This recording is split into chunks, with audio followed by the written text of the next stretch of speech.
Hey. All right. We are on the air. Greetings, everyone, and welcome to live coverage of Orioles baseball, where this afternoon the Orioles will be wrapping up the final game of a 3-game series against the San Diego Padres at Camden Yards. How you doing, everybody? It's your old pal, the Bird Watcher here.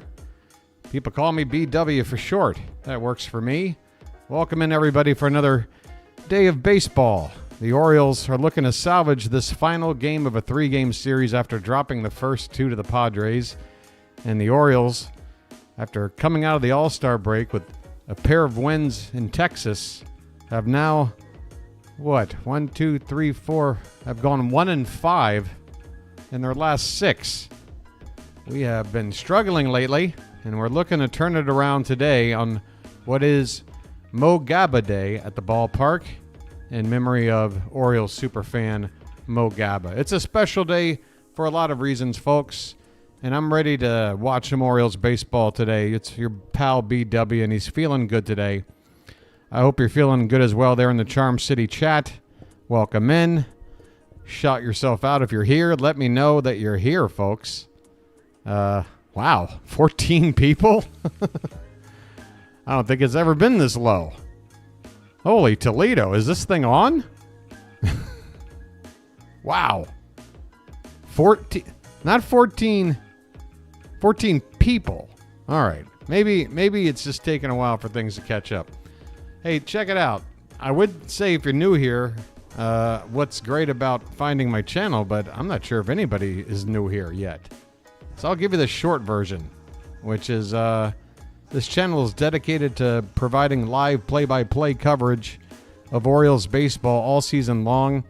104 games into the season, I've called every pitch. I have not missed one unless Apple TV just decided to be mean to me in the first inning of a game a couple of months back. Other than that, I've been here for every pitch. And this is a place for Orioles fans to follow along and enjoy the ball game together as a community. Oriole fans scattered all over the globe. Take me, for example. Where I am right now, it's 28 minutes after midnight on Monday morning, as I live about 11 hours ahead of those of you on the East Coast United States. There are people all over the place, and I can tell. I look at the analytics of my channel. It shows me geographically where a lot of you people are. The vast majority of you are from the Baltimore area, or Maryland, Virginia, Delaware, Pennsylvania. But we got people, Venezuela, Dominican Republic. Is this Adley Rutschman bobblehead day as well? We've got a lot going on today, folks. We've got trade talk to discuss. We got a bobblehead day going on. We got Mo Gaba Day at the ballpark. We got a game we got to win. We got Albert Suarez on the mound. A lot to go over. So, if you do enjoy the content and if you're new, give it a chance and hit that subscribe button at the bottom of your screen, okay? And come on in and join the Charm City chat with everybody else. You won't regret it, I promise. There's no commitment, no obligation, and no salesman will visit your home. I'll go ahead and recycle that music for a minute. All right, let's talk about the matchup today, folks. We've got Albert Suarez on the mound, and we need a win. What version of Suarez will we get today? Hopefully not the one we've seen the last couple of outings. The last couple of outings haven't gone so great, but when Albert is on, he can be very, very effective for us.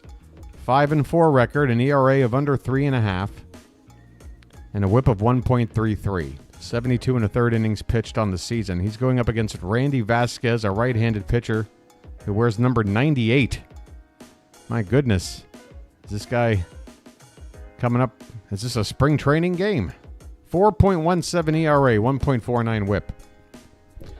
That is your pitching matchup. A couple of righties on the mound today. A Vasquez and a Suarez. The San Diego Padres lineup looks like this. Luis Ariz will play first base and lead off. Jerkson Profar is in left field batting second. Jake Cronenworth is at second base today in the 3 spot. Manny Machado will play third as usual and bat cleanup. Xander Bogaerts will DH in this game and bat fifth. Jackson Merrill's in center field hitting sixth. David Peralta batting seventh and playing right. Ha-Seong Kim will play short, bat eighth. And Kyle Higashioka, the catcher, batting ninth. For the Orioles, a change to the lineup, and I feel like we've needed it. I feel like anybody out there following Orioles baseball lately would say, you got to do something to shake up this lineup, if only to see if it helps, because lately it has been tough. Other than maybe Colton Cowser, who's been hitting pretty well lately, and Anthony Santander, who can put this team on his back when he needs to. A lot of these guys in his lineup have been scuffling, so we've got a bit of a shakeup. Cowser, for the first time in his major league career, is going to hit in the leadoff spot today, playing in left field. Anthony Santander has moved up to the 2-hole, and he'll play in right field. Gunnar Henderson moves to the 3 spot, and he will be at short. Then it starts to get a little more normal. Ryan O'Hearn will be the cleanup hitter and will be DHing today. Ryan Mountcastle right after him at first base. Jordan Westberg will bat sixth and play third base. Ced Mullins in center field batting seventh. Connor Norby at second, hitting eighth. And finally, James McCann behind the plate today, batting ninth. Of course, Adley Rutschman wouldn't make the lineup on Adley Rutschman bobblehead day. I mean, couldn't we have planned this just a little bit better? Let's run through this music one more time. Maybe we'll see Adley in some capacity before the end of the ball game as a nod and a wink to his bobblehead day. And folks, if you're at the ballpark, let me know and grab me a bobblehead. Let me know what I got to do for you to send it on over halfway around the world. That'd be great. All right. I see an Orioles broadcast team on the TV. That's nice. Ben McDonald and some other guy. I don't know who he is, but I'd like to have his job. But you know, if you can't have that, this is just as good. Folks, I can't tell you how much I love calling Orioles baseball games. Today is game number 105. And, about 50 games into this thing, I thought I was going to lose my voice. I got a little bit ill there for about 3 or 4 days, somewhere maybe in early June. I got to tell you, I got the stamina. I'm ready to go the distance. I'm going the distance. I am going for speed. And these Orioles are going for it all. Folks, we got to talk about some trade stuff. In fact, actually, let's talk about one thing here first. Cut this music, folks. You know, the Orioles have been playing really poor baseball lately. And you know what I did? I tweeted Ryan O'Hearn this morning because you know what? I had a vision since last night's game. I had an epiphany. I saw the light, okay? And you know what I saw? I saw that this Orioles team is going to be okay. We're going to be okay, folks. You hear what I'm saying? And I want the team to know that too. You know what I sent Ryan O'Hearn? I sent him a clip of a call I made a couple of months back in a game that we lost to the Houston Astros. But you know what was special about the clip? It was what I had to say about this team, and that is that this team does not give up. And you know what? Mr. O'Hearn was nice enough to acknowledge my tweet to him. He gave it a like. He didn't say anything, but hey, he acknowledged it. It's nice. I said, hey, good morning at Ryan O'Hearn. BW here. Wanted to let you know Birdland is behind this team despite some tough results lately. I know a spark will come. Want to give you a clip from that game in Houston. This team doesn't give up on us, and we don't give up on this team. I went on to say we often are afforded glimpses of you and other players through O's social media. This is a special collection of guys. I just want to share a glimpse of fans out there like me and how much you guys mean to us. Spread the word in the clubhouse and keep turning and burning. Here's what I sent Ryan O'Hearn. The pitch. Santander to right field. Stay up. This ball is gone. Bye, birdie. Anthony Santander. Home run number 20. Orioles magic. Unbelievable. We've got a ball game. 14-11. What in God's name is going on tonight? Folks, I don't know how this game is going to wind up, but I'll tell you this. There's no score that we give up on. Win or lose, no give up in this team. Holy Toledo. Tony jacks one out. And there you go. Ryan, I hope the rest of you in the clubhouse get the message. We're behind you. Aren't we, Baltimore? All 12 of you here right now? Holy cow, is anybody here? Okay, people are showing up. Folks, make some noise in the Charm City chat. We need to rally up here, folks. Look, it's been tough lately, okay? There's no getting around it. We've lost 5 out of 6, and the one game we've won in that time period was that ugly affair in Florida where Kimbrel blew a 3-run lead in the 9th. It has not been pretty. What's this never and nah? What is that in relation to? Are we saying, nah, we're not giving up? I hope not. Folks, this team needs our support. They don't give up on us, and we don't give up on them. And you know what I've noticed with this team lately? We talk about, their plate approach. We talk about, well, this player should be starting over that player. You know what this team really needs right now more than anything? They just need to go out there and have some fun and enjoy this game of baseball like they were doing all year last season. I'm not seeing it from this team right now, and I know they got it in them. We just need a spark. We just need something to remind ourselves of what we're capable of. If we just loosen up a little bit and have some fun out there. We need to have some fun again, folks. There's a lot of baseball left to go, and I know there's a lot of stuff going on with transactions. We still got a player or two that is a major part of this team and has been for years that could be on the move right now. There are talks about bringing in the likes of a Blake Snell to this team. And I tell you, that would be a huge addition.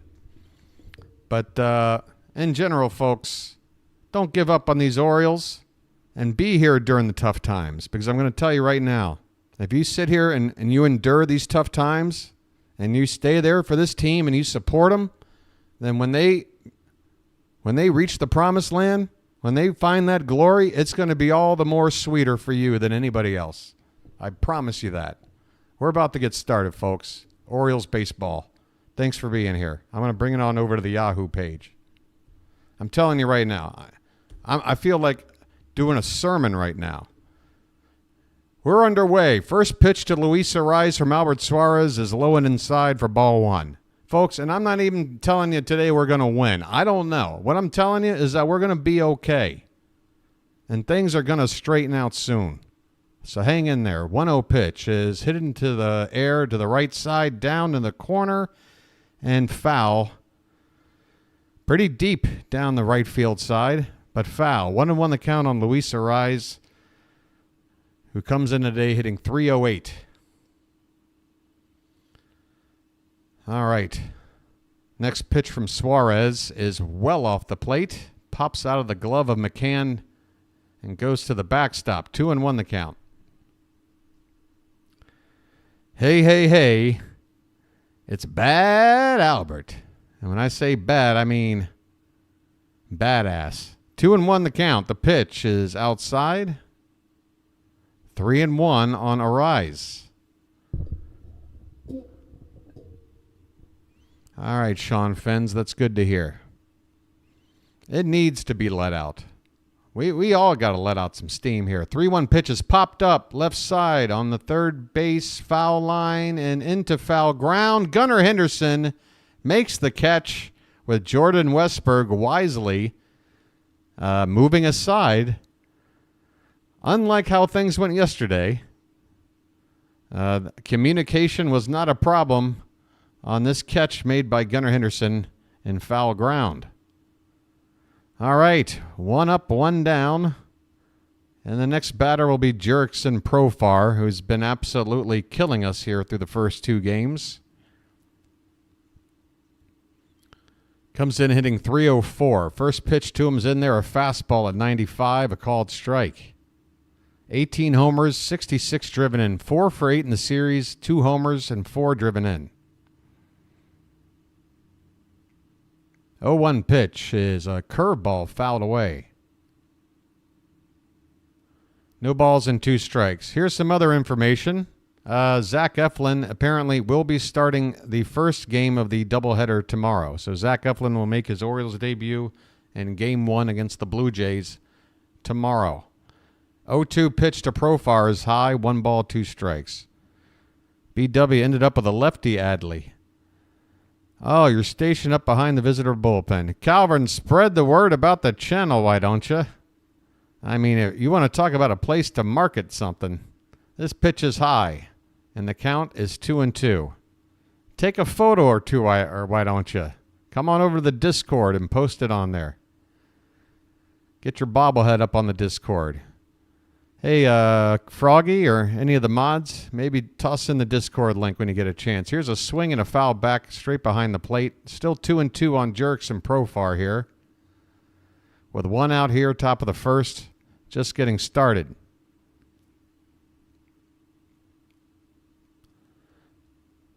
Two pitch is a breaking ball hit into the air, center field. Going to be a can of corn here for Mullins. A couple of steps to his right, he makes the catch, 2 down. Thank you, Froggy.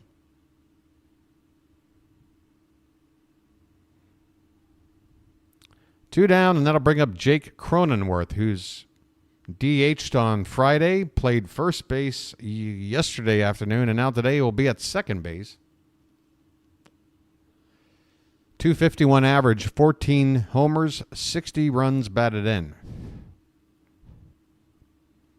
And the first pitch from Suarez is a curveball off the plate outside for ball 1. Sorry for the squeak. Kevin and Zach React dropped their new channel yesterday. They had announced that on the previous podcast, right, when I showed up? How did that go? This one is fouled back by Cronenworth, and the count is 1-1.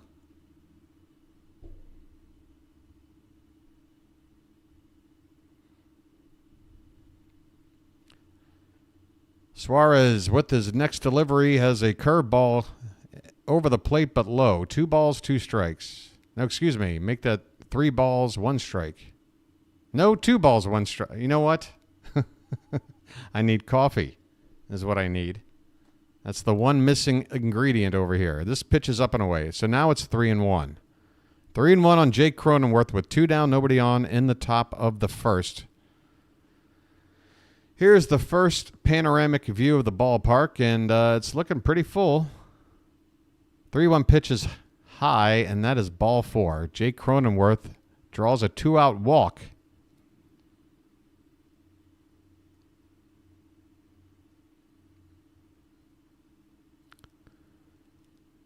Cronenworth down to first base, and that'll bring up former Oriole Manny Machado. Manny Machado is 3 for 9 in this series. He had a 3-run homer yesterday. 262 on the season. And the first pitch to him is right in there for a called strike at 85 miles an hour. Let me see if this is... That was a cutter. Okay, I'm not sure if I want Suarez throwing a cutter 10 miles an hour slower than his fastball. There's the fastball, and it's fouled straight back. No balls and 2 strikes.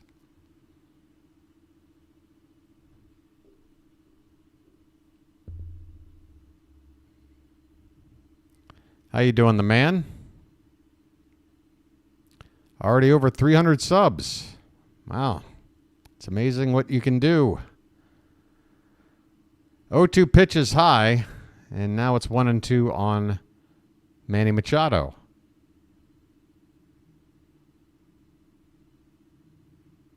Yeah, I probably had to call about, 30 games or so before I got up to that number. Only about 100 hours of work. But nice to hear. 2-2 the count on Jake Cronenworth. It doesn't look like it's going to be a sellout today. The upper deck down the left field line and into the outfield looks pretty sparse. This pitch is fouled back, and the count remains 2 balls and 2 strikes. Albert Suarez has now gotten up to 21 pitches here in the first, which is not a good thing.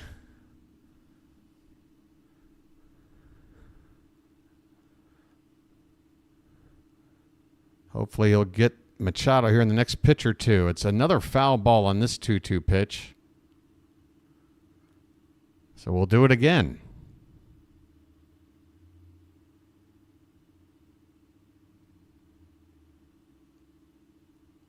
Cronenworth at first base with 2 down. Here comes the 2-2 again to Machado. This one's popped up and fouled again behind the plate. Suarez looking for some kind of put-away pitch. 23 pitches here in the first. Apparently that foul ball landed somewhere in the vicinity of Ben McDonald as the camera flashes to him in the booth.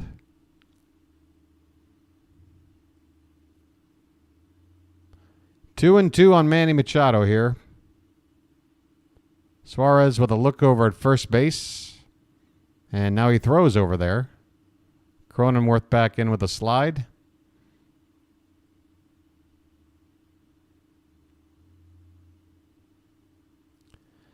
Yeah, Calvin.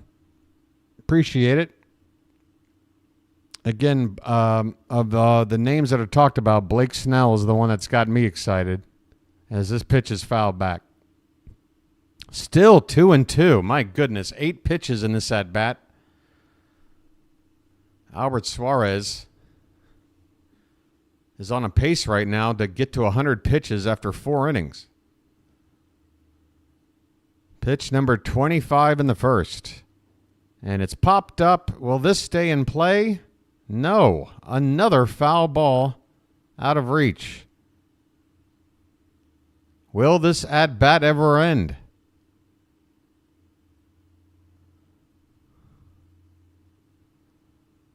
Machado feels like he's been at the plate for 10 minutes.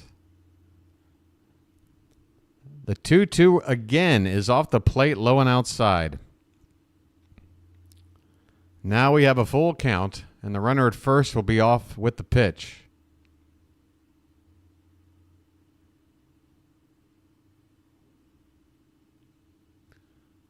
11th pitch of the sequence coming now. And this one is swung on and missed. The cutter at the bottom of the zone. Albert Suarez finally outduels Manny. Well, y'all come back now, you hear? And the Orioles get out of the top of the first with the game without... Huh? What? The Padres don't score, which I'm happy about, okay? But damn, Suarez threw a lot of pitches. 27. We're going to the bottom of the first. Padres nothing. Orioles coming up, and I need a drink. All right? What do I got? I don't think I'm going for coffee.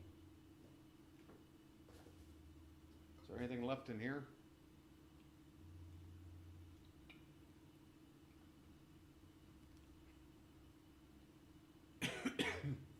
Whoa. That might have gone down the wrong pipe. Woo. That 15K 6 innings of work has the Yankees calling. Yeah, I would imagine Blake Snell's, excuse me, interest in Blake Snell has skyrocketed. I just took a drink and it went down the wrong pipe. You guys are going to have to excuse me for a sec. I'll just point the microphone away from you.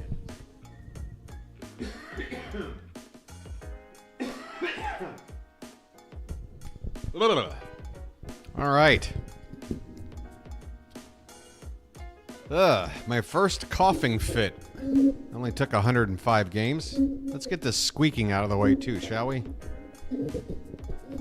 All right, folks. Colton Cowser is ready to hit as the leadoff man for the first time in his major league career.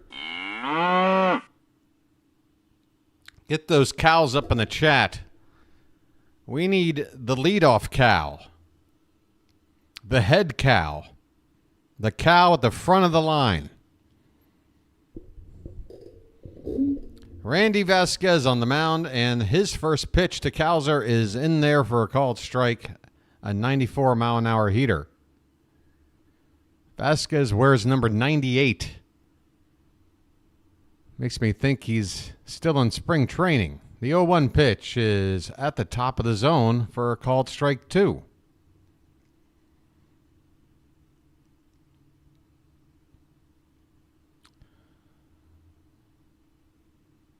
Cowser's average currently at 236. 0-2 pitch is fouled back. We'll do it again.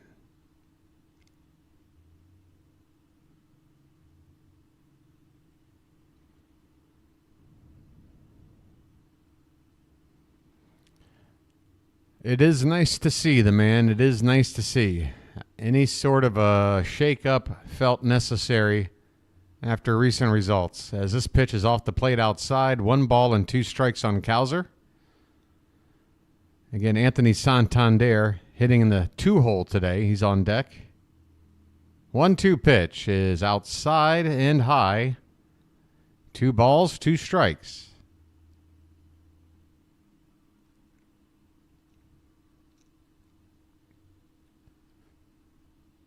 Infield on the left side has Cowser pulling the baseball.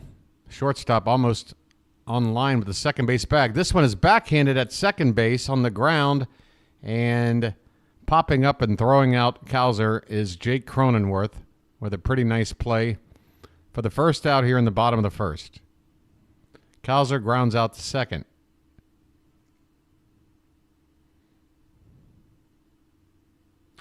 All right, folks, Tony Taters is coming up. Let's see some taters in the chat. That's not a tater tot, that's a tater giant. Anthony Santander, the current team leader in home runs. It is 29th of the season on Friday. First pitch to him is a breaking ball, just missing the bottom of the inside corner of the zone. 242 average, 29 bombs, 68 RBI. 1-0 is a called strike on the outside corner. Since June 1st, Anthony Santander has hit more home runs than anyone else in baseball. 20. This pitch is high. 2-1 the count. Do I hear 21?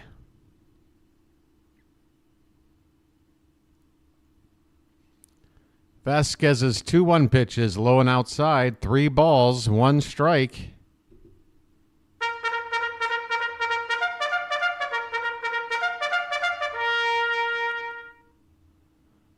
Three and 1 on Tony. And this pitch is swung on and fouled away off to the right. Full count now.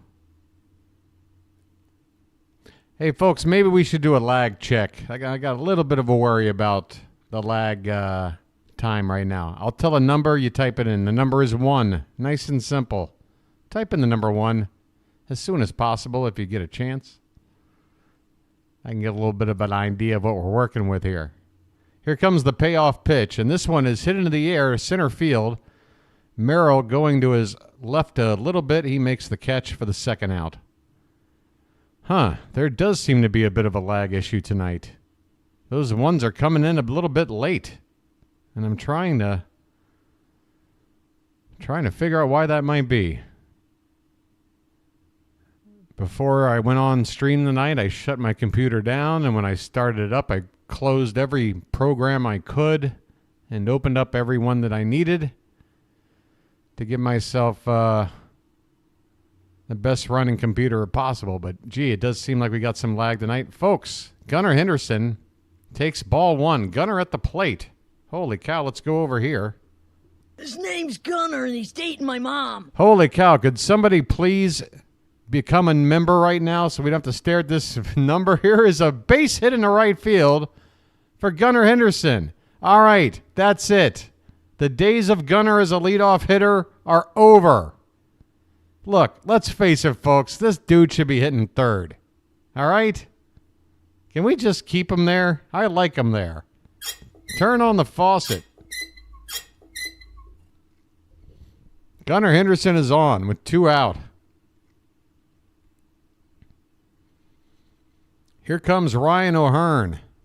Lights on. Let's turn and burn. And the first pitch to him is in there for a called strike. O'Hearn coming into today batting .275 with a dozen homers, 39 driven in. 2 for 7 in the series. And again, I tweeted at him this morning, and he got the message. So I really have a lot invested in him today. This pitch is inside, 1 ball and 1 strike. I'm telling you right now, folks, if Ryan O'Hearn does something special in this game, you can personally thank your boy BW. Henderson at second base with 2 down. And here's a check on him. He's back in with a slide. Yeah, could just one of you non-subscribers please subscribe so I don't have to read the mark of the beast on the screen? That'd be a whole lot better than somebody leaving. The pitch is over the plate but low, 2 balls and a strike. It's kind of creeping me out in my peripheral vision, to be perfectly honest with you. But we got to have the sub screen up because we got a rally going on here. Help a brother out. 2 down, Gunnar at second. 2-1 count on O'Hearn. Here's the pitch. That is low. 3 balls and 1 strike.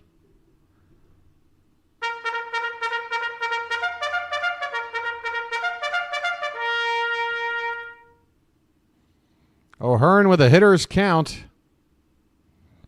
And the pitch is swung on and fouled off to the right. I had a feeling somebody would leave before somebody would sign up. That's just how it's going for me, folks. But you know what? I'm smiling all the same. Full count on O'Hearn. Your boy can't be touched right now. I'm floating on a cross. There goes there goes Gunnar with the pitch as O'Hearn fouls another one away. It's a full count with 2 down, so Gunnar's going to be off with every pitch at this point. Vasquez is now up to 20 pitches here in his first inning of work. Here comes the payoff pitch to O'Hearn, and that one is low and in for ball 4. And welcome in, Mr. Stanley Booth. Thank you so much for getting that number off the screen. And I want to thank you very much for that. I really do. All right, folks. It is time. 2 on, 2 out, and Ryan Mountcastle's coming up. Okay, mount up. Mountie hitting .269 on the season. First pitch to him is on the outside edge. Strike 1.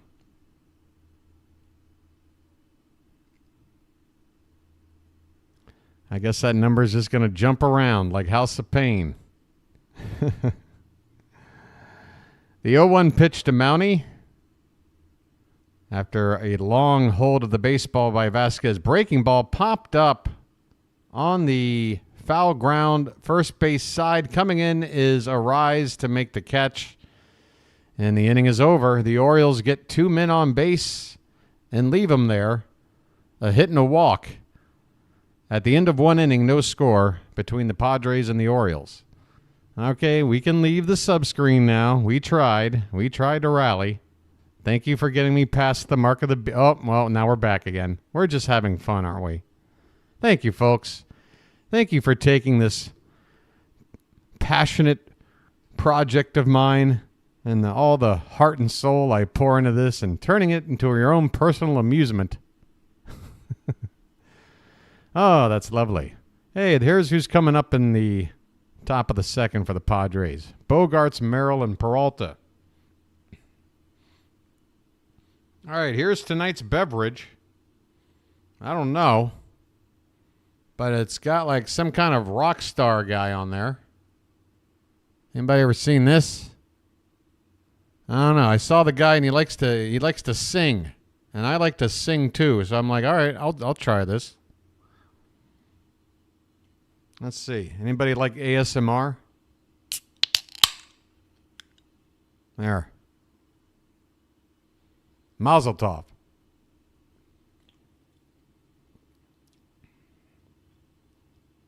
Oh, wow. lemony.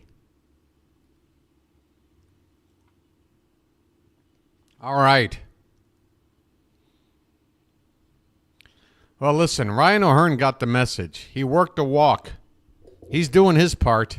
I just have to tweet everybody on the team. That's all there is to it. Here's a shot of Cionel Perez out in the bullpen looking like he's having some fun. I guess he's mic'd up. He is mic'd up. He's out there with the in-ear Cano.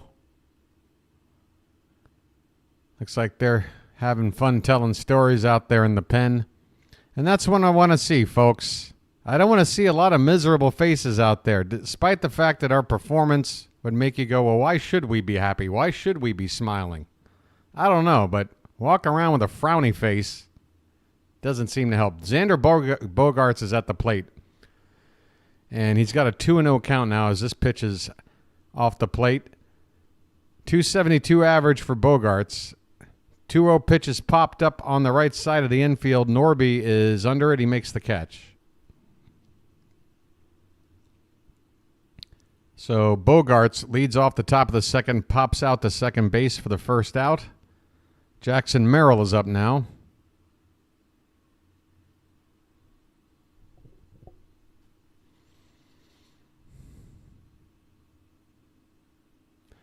.285 average, 12 home runs. And the RBIs just flashed by me before I could read. I think it said 53. This one is swung on a miss.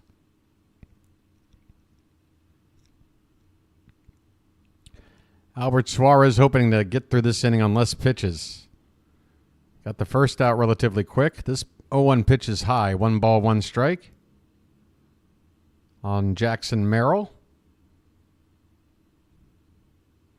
Local boy made good.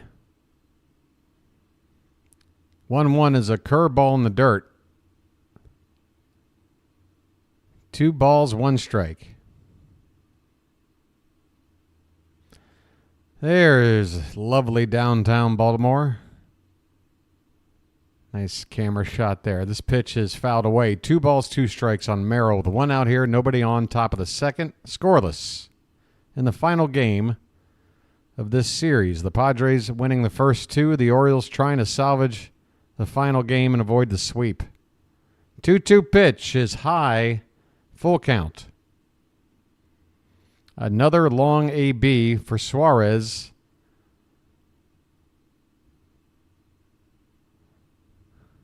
Payoff pitch is swung on and lined right at third base. Westberg cradles it in his glove for the out. 2 down. Westberg just sat there holding that baseball in his glove with 2 hands, as if he were holding a newborn baby. Just making sure he had that baseball in his grasp. Actually popped out of the glove a little bit. So that was the reason. Just trying to keep that ball secure. 2 down here. David Peralta is up. First pitch to him is off the plate for ball 1. Peralta's 1 for 9 in the series, hitting .234 in the season, just 2 homers and 10 RBI. Veteran left-handed outfielder. And there's a check swing, and that looked like it hit him. I guess it hit the bat. 1-1 the count.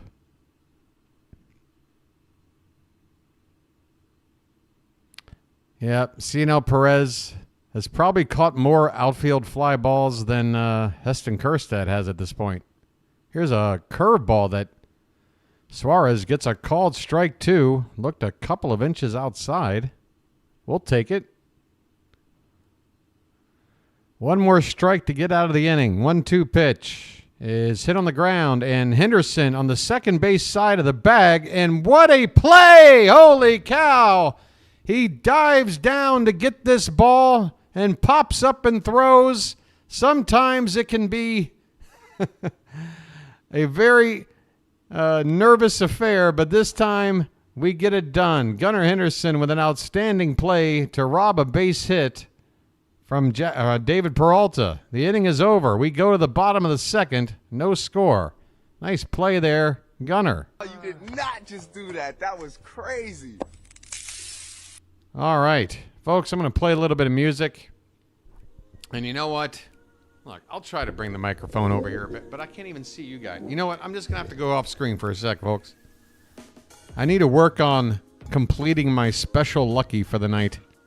It has not been completed. I got to get to work on it.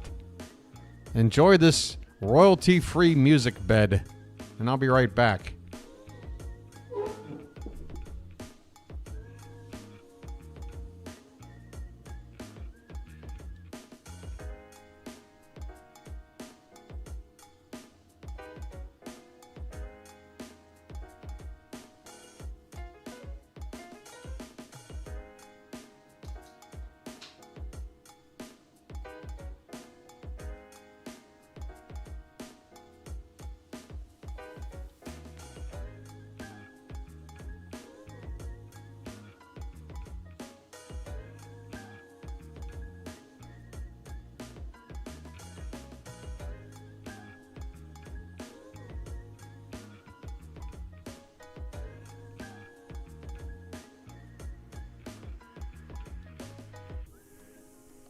Hey, everybody, we're all gonna get laid.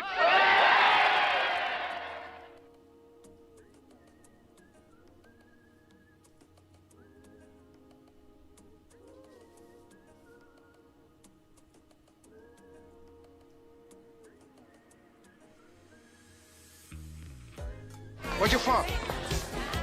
Baltimore. What? Baltimore. Baltimore? What's that? Look, it doesn't really matter, all right? All right. Here we go. Bottom of the second. Jordan Westberg at the plate. First pitch is ball one. Get that music out the way. Where are you at, Westy? Well, west is that way. Where am I at? Here is the 1-0 to Westberg. Upstairs, ball two. Ball two. How about we just face a pitcher who stinks on ice? You know what I'm saying? Like, even if we're not playing well, aren't we due to just face a pitcher that stinks? Here's a one hopper to second base. And Westberg is going to get thrown out here on a ground ball to begin the bottom of the second. Said Mullins is up. Both said, now you know what to do.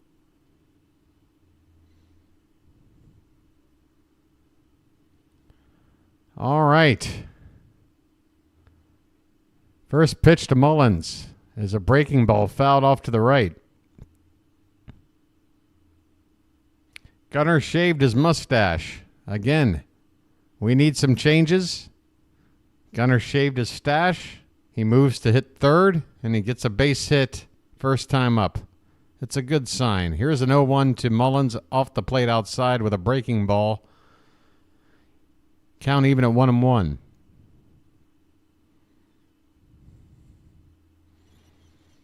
Hey there, Matt. Josh. 1-1 count, and this pitch is just touching the very corner of the zone at the top on the outside. 1 ball, 2 strikes on Mullins. Said had a huge day yesterday. Couple of hits, a double, a homer, and 4 RBI. As this one is fouled away. Count 1-2. The home run Mullins hit yesterday went 430 feet. That's the 3rd longest homer of his career.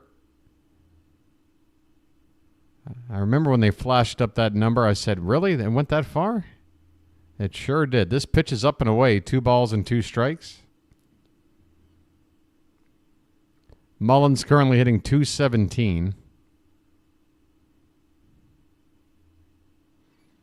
And this pitch is a breaking ball that does not catch the outside corner, and the count has gone full.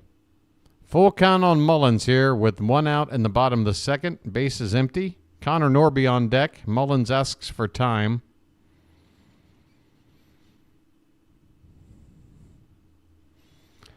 Now said, you know what to do. Payoff pitch is swung on and missed. Mullins down on strikes, 2 down in the inning. And Connor Norby is up next. Connor. Oh, hi. Hey there, Nicholas. Connor Norby up next, folks. Connor. Oh, hi. 2 down, bases empty. Norby hitting an even 200. Takes a swing and a miss on the first pitch.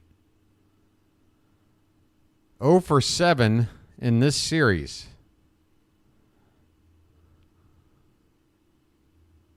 And Vasquez back with an 0-1 pitch. Swung on and missed.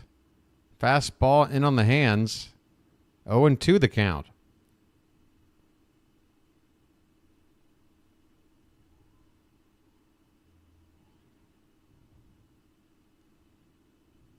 "35 pitches for Vasquez here with 2 down in the second.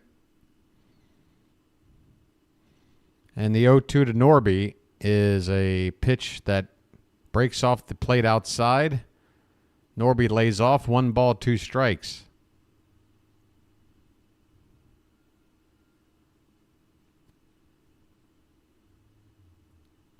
Next offering from Vasquez is a swing and a miss. Same pitch, but this time in the zone, and Norby can't touch it. That looked almost like a knuckle curve ball. What kind of pitch was that? Does it have it up here on the screen? The inning is over, folks. Norby, yep, it's already gone. Norby goes down on strikes. The Orioles go 1-2-3. We head to the third, scoreless in Baltimore.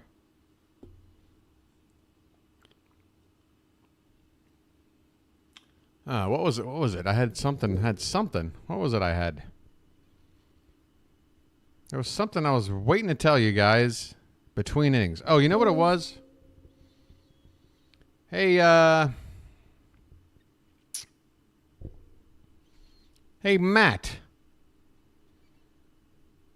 Matt, you hear me talking to you, buddy? I got a question for you. And whatever the answer is absolutely fine. So don't feel like you got to say one or the other. You out there, Matt? I know there's a bit of a delay. Perhaps Matt has gone to use the facilities.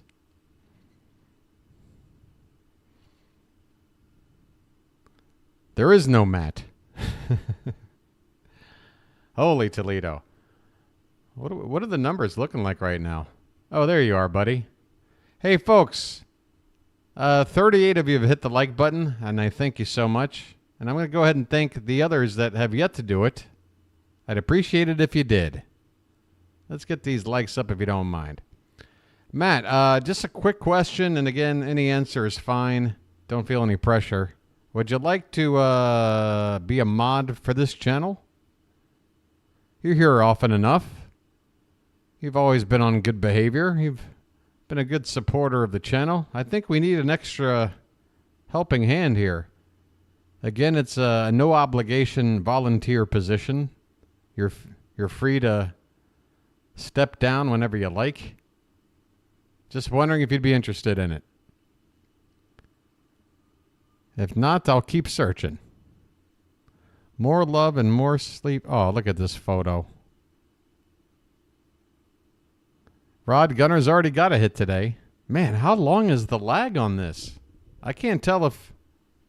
All right, Albert Suarez, first pitch here in the third to Ha-Seong Kim is low and outside for ball 1. Matt would be honored. Okay. I don't know if you thought about it for 2 minutes or if this lag is extremely bad today. 1-0 to Kim is swung on and missed, and the count even at 1-1. 229 average for Kim. There's one thing you'd have to do, Matt. I need you to get in on the Discord and be able to communicate with the other mods whenever we sort of have to go over something. It's something that, you know, we don't have to do it all that often, but when we do need it, everybody needs to sort of be there to get the message. Here's the 2-1 pitch to Kim, and that is low and in the dirt outside. 3 balls and 1 strike. So would that be an issue there, Matt, to get in on the Discord? We'll put the link up for you if you need it. Off the plate outside, Suarez walks the leadoff man here in the top of the third. Ha-Seong Kim goes down the first base, and the next batter will be Kyle Higashioka. Man, why is the lag so bad? I don't get it. I really couldn't tell you why. I'm not getting any information on my side. Like right here, it says excellent connection. You see that? I got my streaming software here. Higashioka, first pitch to him is off the plate outside for ball 1. I honestly cannot even begin to guess why the lag is so bad today. All right. The 1-0 pitch is off the plate outside, 2-0 to Higashioka. Okay, we're very near adding Matt to be a mod with the other mods here on the channel. Just got to go over one more stipulation there, Matt. Just to be sure that I don't lose you as a regular watcher of the program. 2-0 pitch is low, ball 3, and throw down to first, a stolen base attempt, and Kim is in there. Ha-Seong Kim steals second base. And it's now a 3-0 count on Higashioka, and there is nobody out in the inning. Not the worst throw down there by McCann, but it wasn't right on the bag, and it needed to be in order to have a chance to get Kim, who just stole his 20th base of the season. 3-0 the count on Higashioka. He takes all the way for a strike.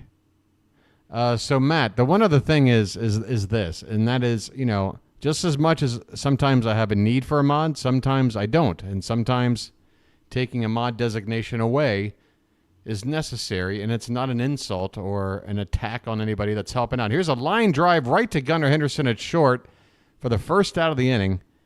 He quickly looks at second to see if there could be a double play, a double up of Kim off the bag, but Kim is back at second base. He's a smart base runner. 1 down in the inning. So basically, Matt, the deal is if for whatever reason you're not a mod anymore, I don't want that to be a reason for you to hate me and then leave the chat altogether. We like having you around, Matt. This is a stolen base attempt by Kim at third, and they gun him down. James McCann nails Ha-Seong Kim at third base trying to steal. 2 down in the inning. Base is empty. McCann. Mick! You're back! Mick! You back? Mick! You're back! Now that was a strike. Westberg with the tag. No need for a replay. That is a out all the way. 2 down, 1-1 count here on Luis Suarez. And that pitch is a strike, 1-2. Whoop, they just changed the scoreboard. 0-2 the count. 0-2 the count. So, Matt, we good? We good with all the very easy rules of all this? This one is in the left field for a base hit. How big now is that stolen base attempt nailed down by McCann as Arise slaps a base hit into the outfield? Kim probably scores from second on there, which really does make you wonder why Kim was going for third. When you got a guy like Arise, a batting title winner, a guy known for contact and hitting base hits.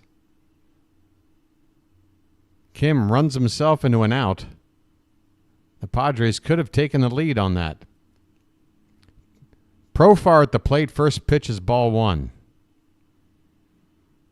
Arise at first base with 2 down. Top of the third, no score. This one's hit hard and right to Mountcastle, who steps on the bag, and the inning is over. All right. Some pretty good defensive work here by the Orioles in the inning. We head now to the bottom of the third, still no score. Both teams, no runs, 1 hit, no errors, and 2 men left on base. Where you at, Matt? I need one more. All right, boss, let's go. Let's do it. I need a lucky. Tell you that. I mean, you know I'm a Lucky Strike man from way back, so...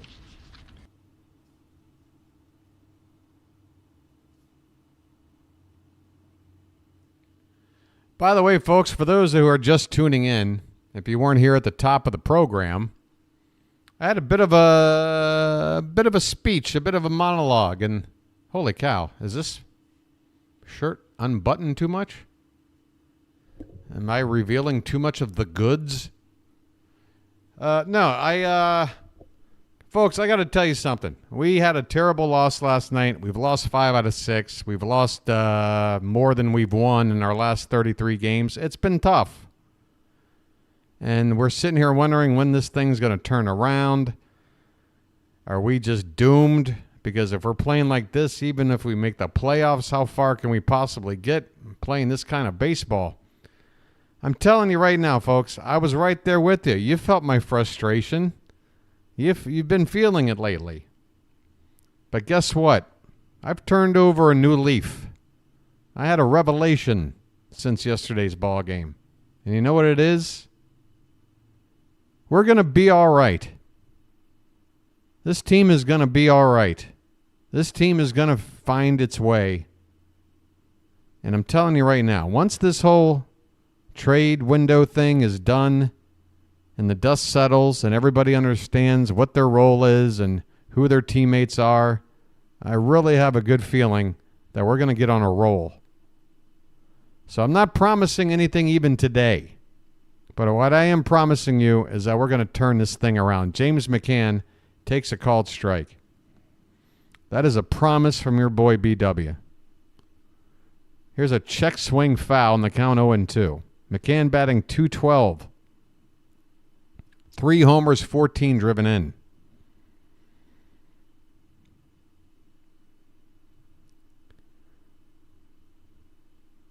Infield playing straight away. This pitch is off the plate, 1 ball and 2 strikes.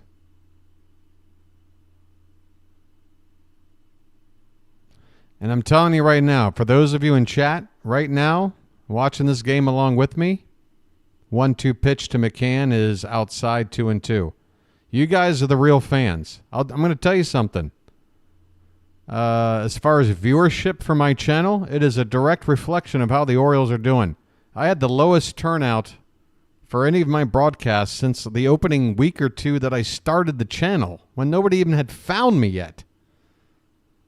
It was the lowest turnout since then. And I know what the reason is.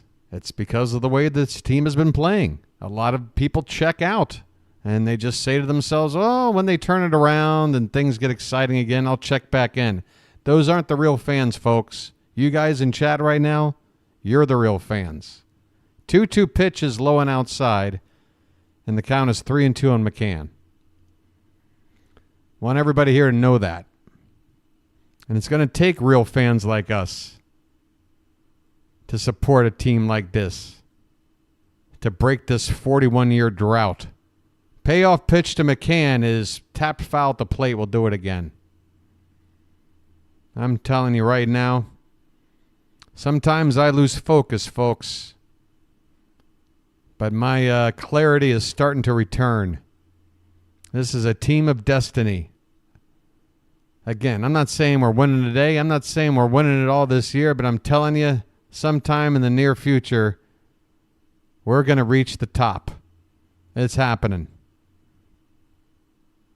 Still a full count on McCann.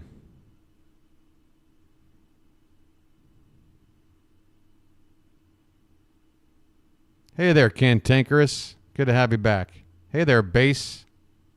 Check swing. He did not go. They appeal. I knew he didn't go. First base umpire says he didn't go, and James McCann, after a nice AB, draws a leadoff walk. Oh, wait a minute. That's not it. That's McCann. I'm walking here. I'm walking here. It's all right, the man. Yeah, whether you're joking or you're for real, it's okay. Look, as fans, Colton Cowser's at the plate. First pitch to him is a called strike. Come on, buddy. Where you at? Cowser 0 for 1 today. I'll make my point here in a minute.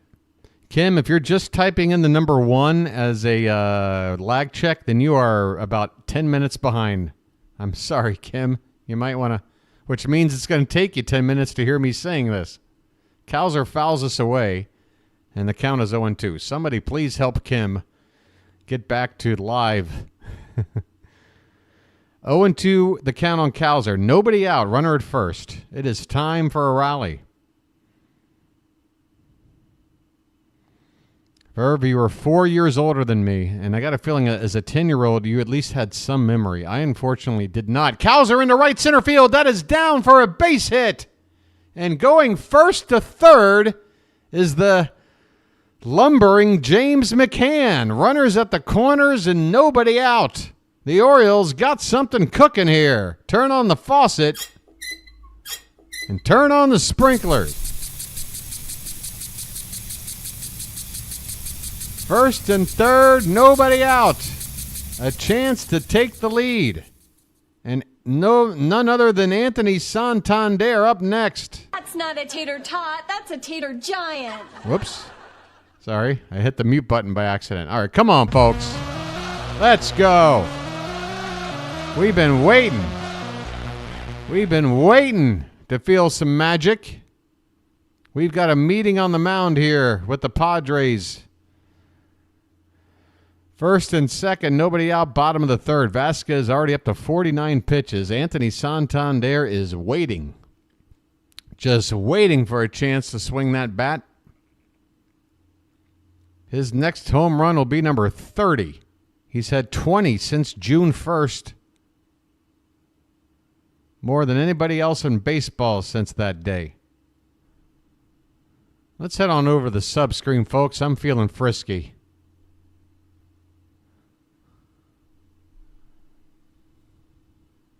First and third, nobody out. Santander in the box.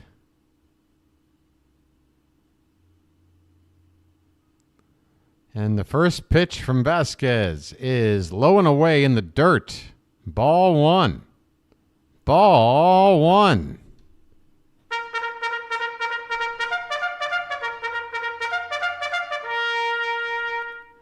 Yeah, Base, I was wondering what kind of point you were making. The 1-0 pitch is high, ball two. Ball two.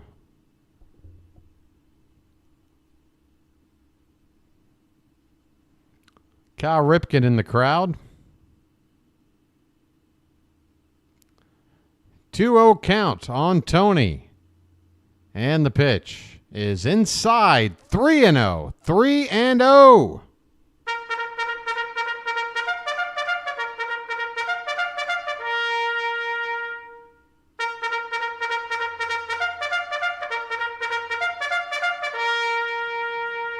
Gunnar Henderson's on deck. A 3-0 count to Anthony Santander. And this one's up and away for ball four. I'm walking here. I'm walking here. Bases loaded. Nobody out.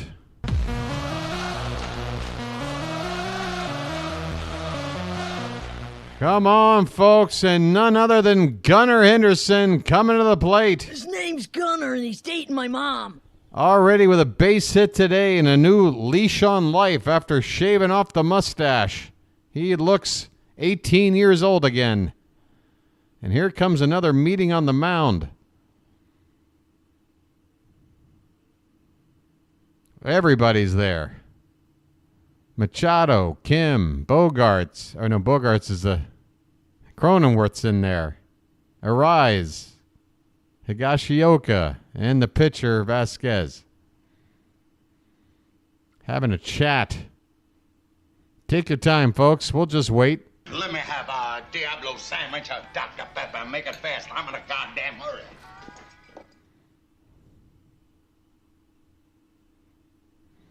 Hey there, Rhino. Welcome in.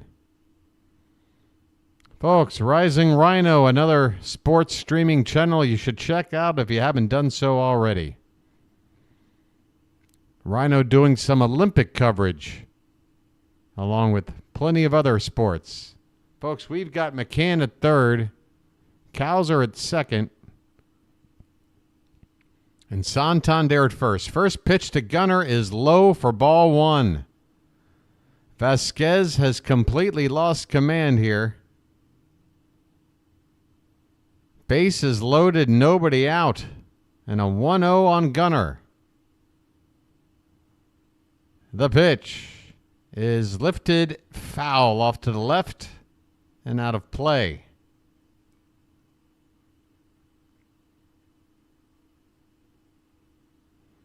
Folks, I can feel it. I can just feel something ready to explode. And if you're going to tell me I'm not tethered to this team somehow, then I'm going to tell you you don't know what you're talking about. This pitch is inside. 2-1 the count on Gunnar. As this team goes, I go. As I go, this team goes. I'm telling you, it's amazing. Here comes the 2-1 pitch and a check swing, an appeal, no swing. 3-1 the count, folks.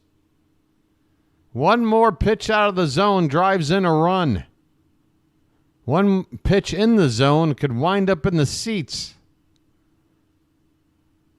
We've got it all in our favor. Can we cash in? The 3-1 to Gunnar is swung on, and he chased ball four, fouling it away. That pitch started in the zone, and then the bottom dropped out of it. Definitely a pitch you want to go after with 2 strikes to protect, but I wish Gunnar had a way to lay off of that one. That would have been ball four, and we'd have had bases loaded and a run in. Verb, I didn't know it was the Olympics until like 2 days ago, so don't feel bad. Folks, full count. Bases loaded for Gunnar. Nowhere to put him. Pitch number 59 from Vasquez on the day. And this was a breaking ball outside ball four. Take your walk. I'm walking here. I'm walking here. And add an RBI while you're at it, Gunnar. The Orioles have taken a 1-0 lead here in the bottom of the third without having to swing a bat. As Henderson drives in McCann with a walk. Activity in the Padre bullpen. And here comes Ryan O'Hearn. First pitch to him is hit into left field, down toward the line, and it is in for a base hit. In comes Cowser to score. It is 2-0, and the Orioles keep the line moving. Oh, Doctor, magic is back in Baltimore.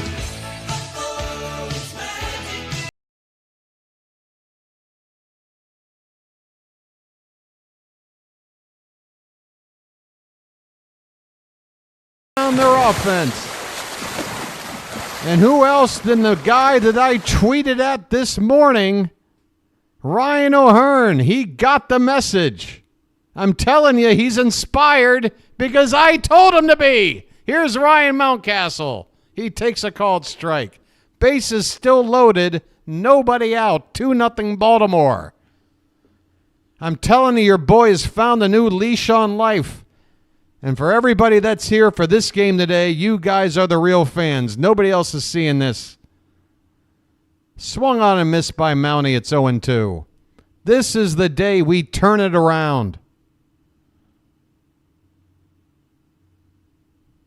I ain't messing around.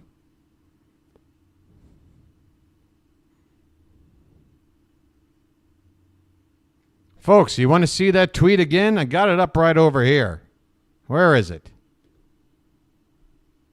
I'll show you Mr. O'Hearn himself. Right there. Ryan O'Hearn liked my post. There he is.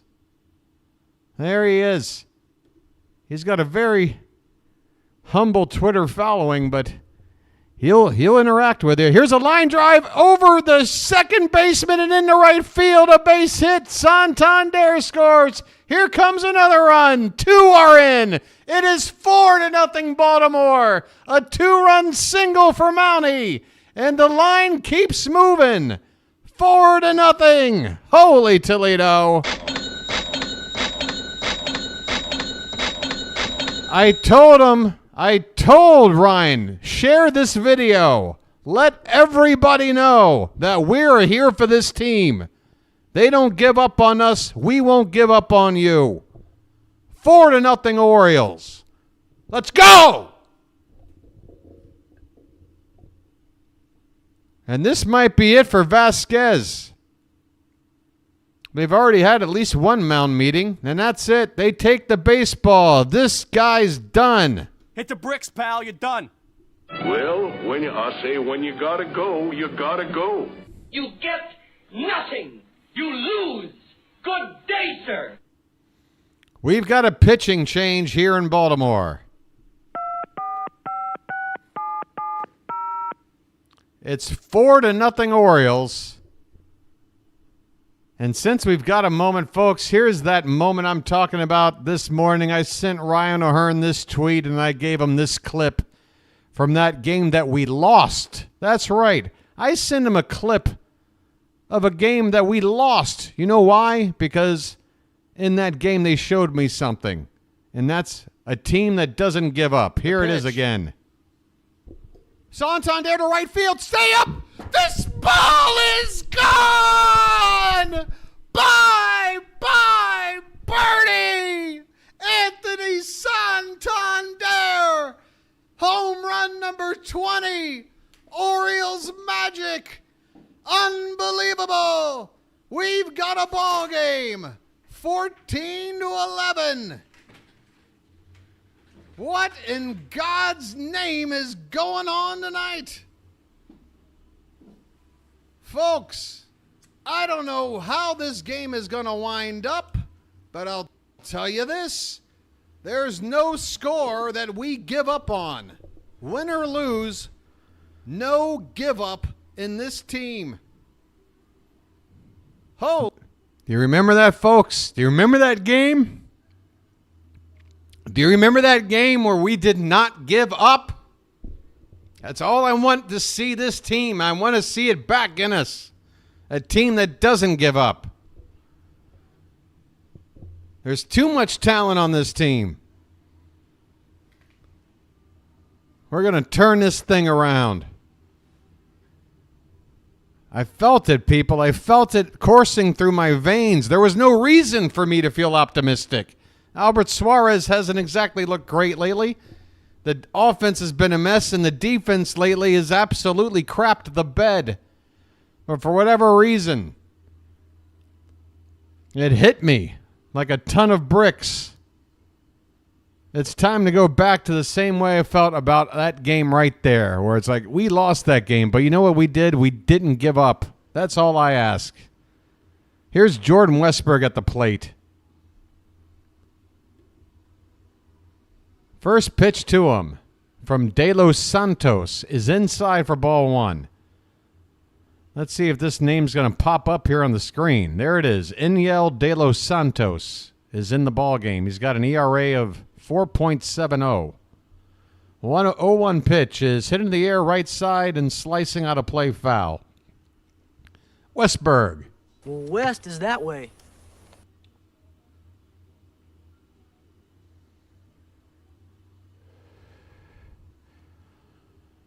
Oh, man, I had it just, I don't know what it is. I don't know what it is, folks. I know you'll call me crazy. You can call me a kook, but I'm connected to this team.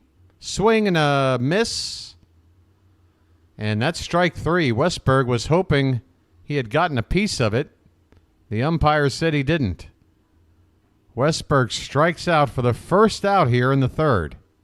Still 2 men on base. 4 runs in. Hey, Melanie, how you doing, hon? Melanie, where have you been? We need you here. Here's Sed Mullins. Well said, now you know what to do. First pitch is swung on and hit in the air to right center. This one's going to get down and roll all the way to the wall. 1 run is in. Here comes another. And the Orioles have made it 6-0. A 2-run double for Sed Mullins. Splash it up. Holy cow! It's magic, you know. It's magic. A 2-run double by Mullins. That's 6 RBI in the past 24 hours for Ced. With 2 doubles and a homer. Ced is back. And so are the Orioles. Holy cow, your boy BW feels like he's... I don't know. I don't know what it is. There's something supernatural about this, folks. There's something, dare I say, magical going on here. Here's Connor Norby with an 0-1 count. And that is on the outside corner for a called strike 2. Folks, don't you dare go anywhere. Not now, not tomorrow. We are here through October. This pitch is inside, a ball and 2 strikes.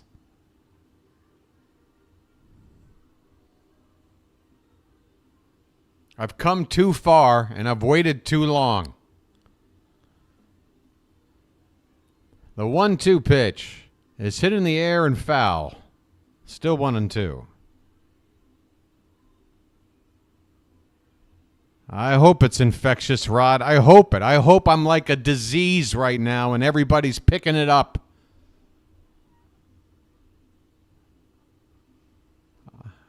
Nothing gives me more pleasure than to be the catalyst to turn this team around. This pitch is inside. 2 balls and 2 strikes. There's something about it. Mo Gabaday. I had a couple of conversations since last night's ball game. I'm sitting here worried about my team. I'm sitting here worried about my channel. And I had some people give me some nice words of advice. As this pitch is swung on a miss by Norby, he goes down on strikes. 2 down in the inning. 2 down in an inning we don't ever want to end. 6 runs are in. Still another runner out there at second base. We have batted around. Here's James McCann again. He led off this inning with a walk. First pitch is inside for ball 1. I tell you right now, I don't care if I sound batshit crazy. I'm connected to this team. I don't know what it is. I couldn't be any further away geographically, and yet I feel like a conjoined twin. This pitch is upstairs, 2-0 the count.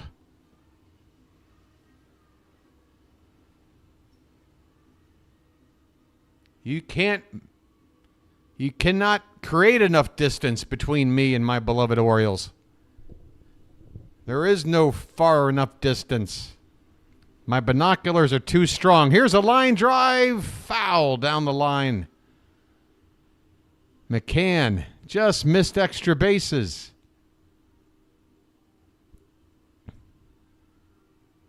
And Brandon Hyde is out. Are we thinking about challenging? What's the deal? Did the third base umpire get in the way of this? Let me look at this replay. Oh, it's the type of foul ball where it bounced fair before going over the bag. And it's up to that umpire to make that call. After it bounced, did it pass the bag in fair ground or foul ground? Umpire rules it foul. And McCann has a 2-1 count. Thank you, Calvin. We got sisters. 2-1 pitch is popped foul out of play, 2-2. 6-0 Baltimore. God, that feels good to say.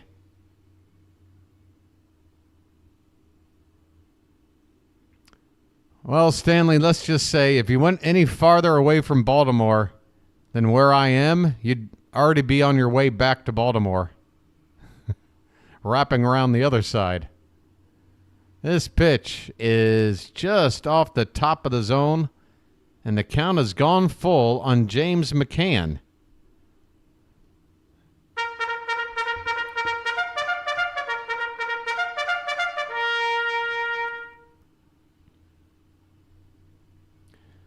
The payoff pitch. And outside, ball 4. I'm walking here. I'm walking here. De Los Santos has come on in relief of Vasquez, and he has not been all that effective. He's gotten a couple of outs, but he's given up a hit and a walk. And that'll bring up Colton Cowser.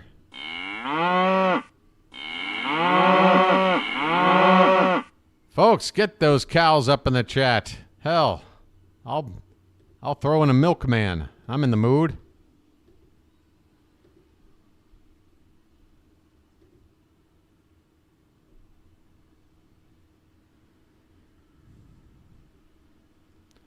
Here comes the pitch to Cowser off the plate outside for ball 1. 2 down, 2 on. Hey there, Ronnie. Stone Mountain, North Carolina. I know where that is. Glad to have you here, buddy. Want to know the count on Cowser. Pitch. Swung on and missed. 1 ball, 2 strikes. Rod Botero, you're that thing, man. I said it early, BW. Every world champ has this guy who sacrifices himself for time, sparks the team emotionally somehow. It's always a fan down since day one. That could be you. Rod, I don't mean to put myself on any sort of pedestal, but I just feel like it is me. I just feel like it's me. It's a calling. I don't know. I've thrown in all my chips. My chips are in on the table. This is it. This is all I got. We got a 1-2 count on Cowser.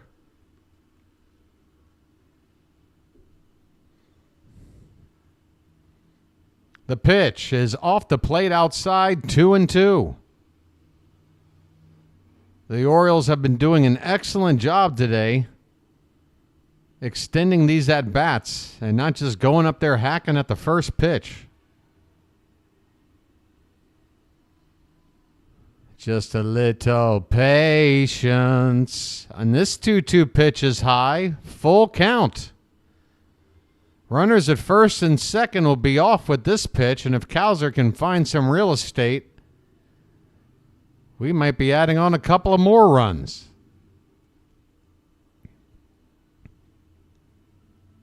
The payoff is swung on and hit in the air left side and out of play. Cowser, upset with himself,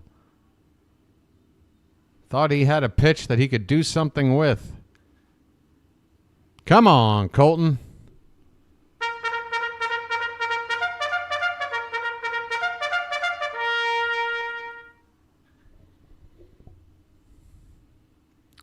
Two on, 2 out. In the bottom of the third, full count on Cowser. Up for the second time in the inning. The pitch. And he swung at it, ball 4, on a pitch inside. And that was a stinger, you could tell, as Cowser's trying to shake off the stinger in his right wrist after an awkward swing on a pitch inside. I know exactly what that feeling is like. It's a stinger running down his forearm right now.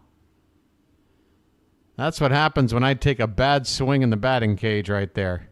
And I've done it too many times. I know how that feels. Cowser's trying to shake it off. Back in the box. Another payoff pitch. And he swings and misses, and the inning is over. And Cowser, you got to wonder if he's okay. If that stinger should go away, but he didn't have time to really let it subside. But, folks, the Orioles wrap up this inning. They have put 6 runs on the board. Half a dozen runs. 6-0 after 3 innings. Oh, my goodness. How you doing, Charm City chat? Where's my chill music? We got any out-of-town scores worth looking at here? Wow. All this emotion I've put in today has warranted a grand total of 0 subs, except the one that took away the devil's number. Folks, If you're watching right now, not subbed, what do I got to do to get through to you? You tell me where you're going to find Orioles coverage like this. Let me know, because I want to watch. I want to see it. Folks, if somebody out there is doing better Orioles play-by-play, please let me know. I want to watch. Maybe I should take a day off.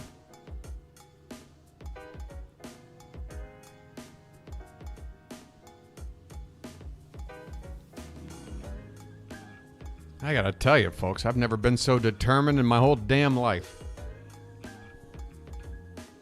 Absolutely laser focused right now. I don't know what to tell you. Again, I can't explain it. I know you don't want to hear it. I've been yapping about it twice already today. Just something happened since last night.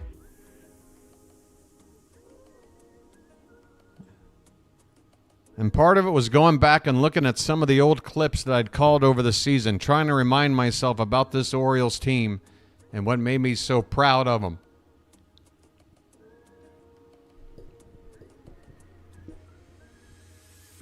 We got some work to do. I'm feeling really good right now. We go to the top of the fourth. It's going to be the 3, 4, 5 hitters due up for the Padres. Cronenworth, Machado, and Bogarts.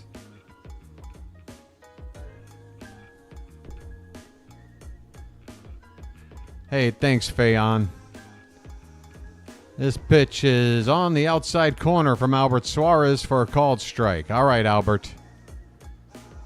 The one thing I'm worried about is the lengthy rest Albert had on the bench.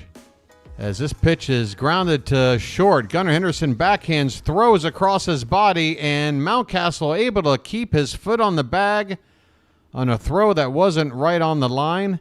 And we get the first out. Gunnar throwing, I mean, man, does every throw have to look like that? I would just like to see Gunnar just kind of throw the ball conventionally once in a while. But we get the first out. Here's Manny Machado. He goes after the first pitch, swing and a miss on a curveball from Albert Suarez. Manny struck out his first time up after a long at-bat. What was it, 11 pitches? This pitch is low and away, 1 ball and 1 strike.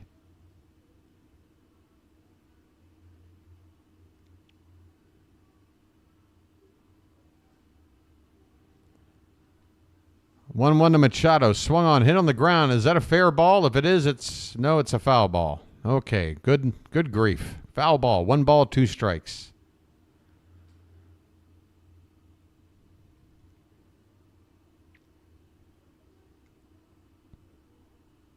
When are the umpires going to start wearing their City Connects?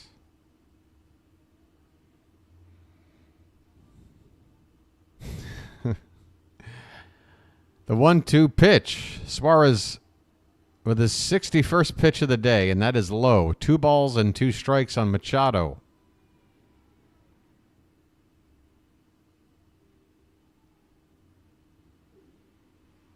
Two swung on and missed. Fastball above the zone. Machado chased, and Machado grabbed some pine.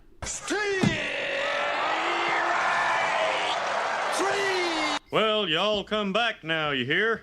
Machado strikes out for the second time today. 2 down in the inning. Here's Xander Bogaerts. Are we getting the good Albert today? This pitch is fouled back. 0-1 on Bogaerts. Xander popped out his first time up in the second inning.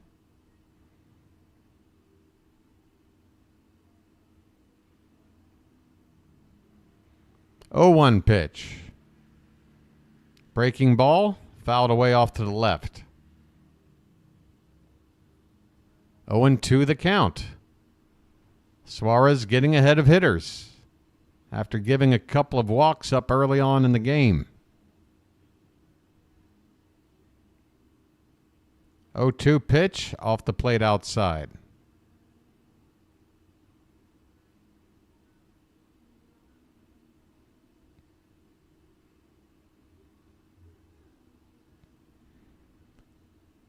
The 1-2.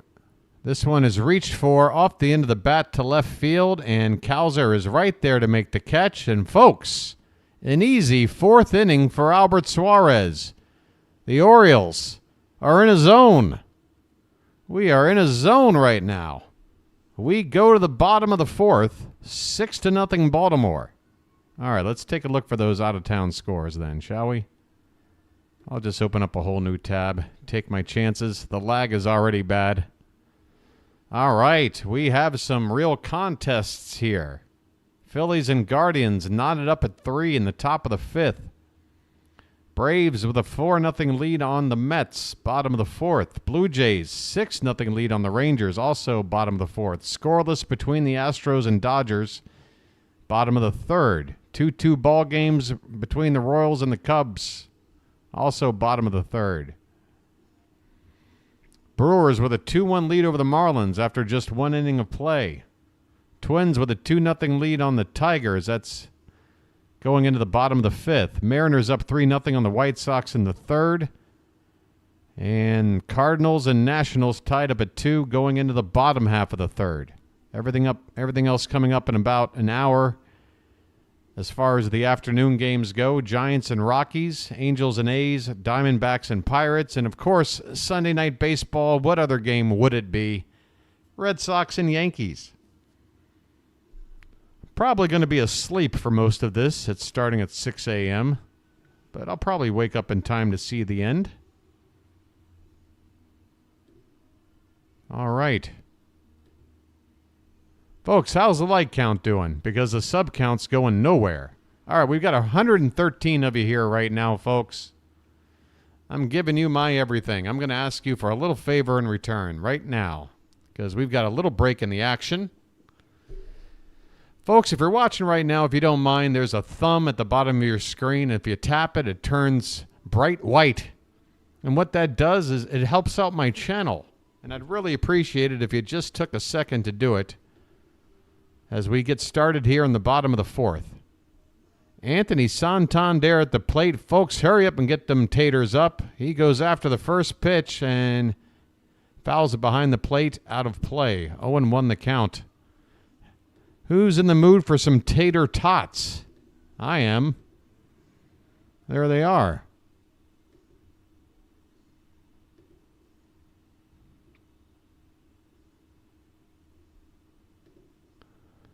Next pitch is swung on off the end of the bat, and that is a diving catch by Ha-Seong Kim. What an athletic play by Kim. On a flare, somewhere between a bloop and a flare, just into the outfield grass to the left of second base. Kim goes into a dive to make a catch.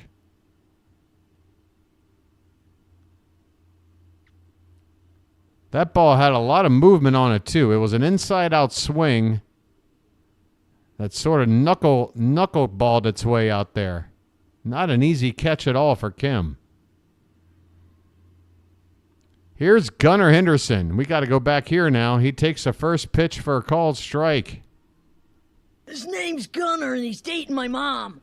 Gunnar Henderson, an opportunity to hit in the 3 spot. All he's done is reach base both times. A base hit and a walk.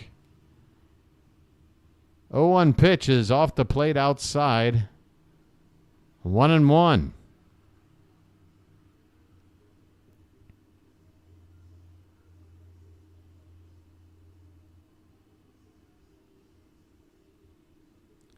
Next pitch is hit to the left side. This ball is going to go right to Profar, who makes the catch for out number 2. Henderson flies out to left for the second out here in the bottom of the 4th. And that'll bring up my boy, Mr. Turn and Burn. Lights on. Let's turn and burn. Ryan O'Hearn. He heard me loud and he heard me clear. He got the message and he passed it on. I got to believe that he did. The first pitch is in there for a called strike. It's me and my friend, Ryan O'Hearn. 0-1 the count on him here. And this pitch is off the plate outside. O'Hearn has reached base both times today. A walk and an RBI hit. Came around the score as well.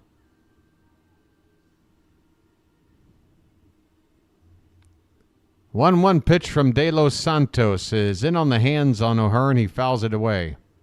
1-2 the count. 2 down, bases empty, bottom of the fourth. The Orioles have knocked out the Padres starter early.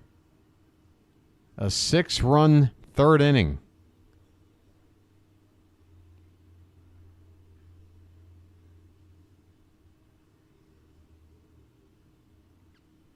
Man, I hope O'Hearn reaches base every time today. It could help me with my delusional thinking that I have something to do with it. The 1-2 pitch is high, ball 2. 2-2 on O'Hearn.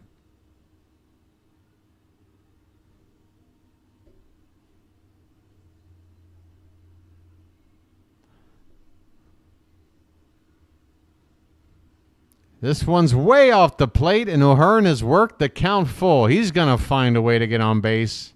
He's going to find a way.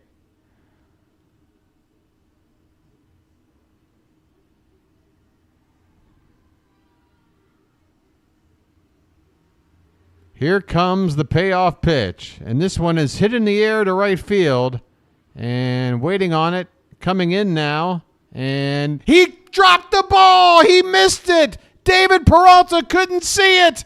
And O'Hearn is going to go all the way to third. I'm telling you, there's Orioles magic, and it's coursing through my veins. A 2-out triple for Ryan O'Hearn. A triple, you say? 3 is a magic number. Yes, it is. Unbelievable. What is going on? Folks, you think I'm lying to you? Do you think this is all a gimmick? Do you really do? Do you think when I talk about the hat that it's a gimmick?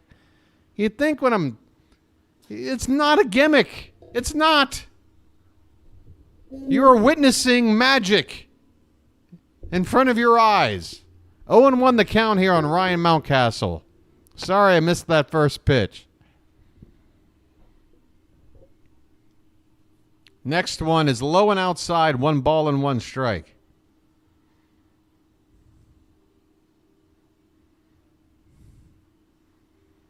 All I can say, folks, is BW, please stay healthy. Because remember last time when I got sick? That's when the Orioles went on a 5-game losing streak. I'm telling you. Something's going on here. This one is swung on and missed. 1-2 the count.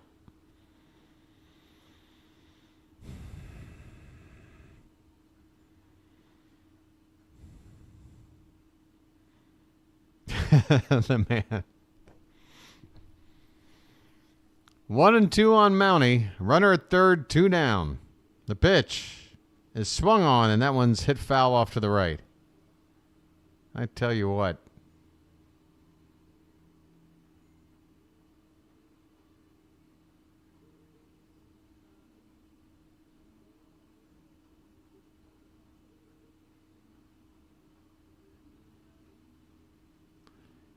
Another 1-2 to Mountie. This one is fouled back again. We'll do it again.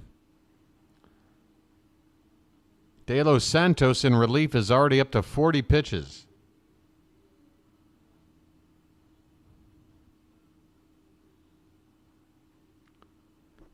Let's see. Here is your scoring summary. Gunnar Henderson, a bases loaded walk, scored a run. Ryan O'Hearn with a RBI single that scored Cowser. Swung on and missed by Mountie, and this inning is over. A 2-out, are they calling that a triple or an error? I've got a feeling it's got to go down as a triple.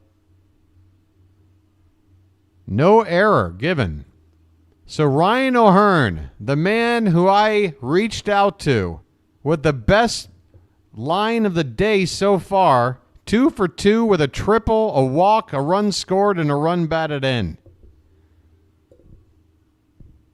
Unbelievable. Unbelievable.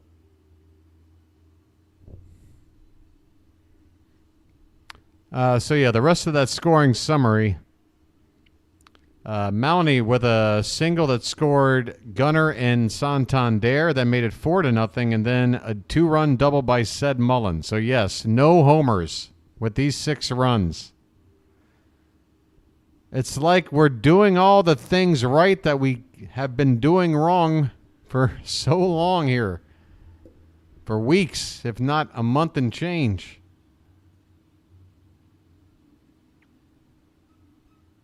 Man, oh man. This is the game I've been waiting for right here. This is the one. Now all I'm waiting for is for us to go out there and make a couple of more splashes in the trade market.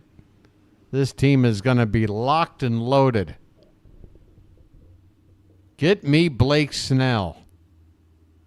And get me Tanner Scott.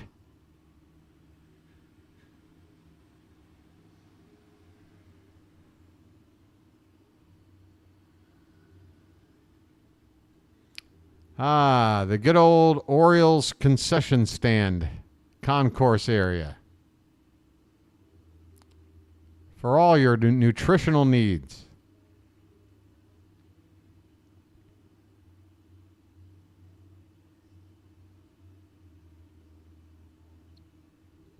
All right, here we go, folks. Excuse me, top of the 5th. Jackson Merrill at the plate. First pitch is up and in for ball 1. Merrill 0 for 1 today. He lined out his first time up. And this one is drilled down the right field corner and all the way to the wall for extra bases. Hopefully this one's going to get back in quickly. And Santander is able to hold Merrill to just a double. A leadoff double here by the Padres in the top of the 5th. It's only their second hit of the ball game. Just over the outstretched glove of a leaping Ryan Mountcastle down the right field line. Merrill's 16th double of the season. That'll bring up David Peralta. 0 for 1 today. First pitch to him is an inside-out swing and a one-bounce hop and thrown away by Gunnar toward first base. Man, Gunnar, man, Gunnar, come on. First and third, nobody out. Gunnar Henderson is doing this way too often. It's an error on Gunnar. That ball was way off target.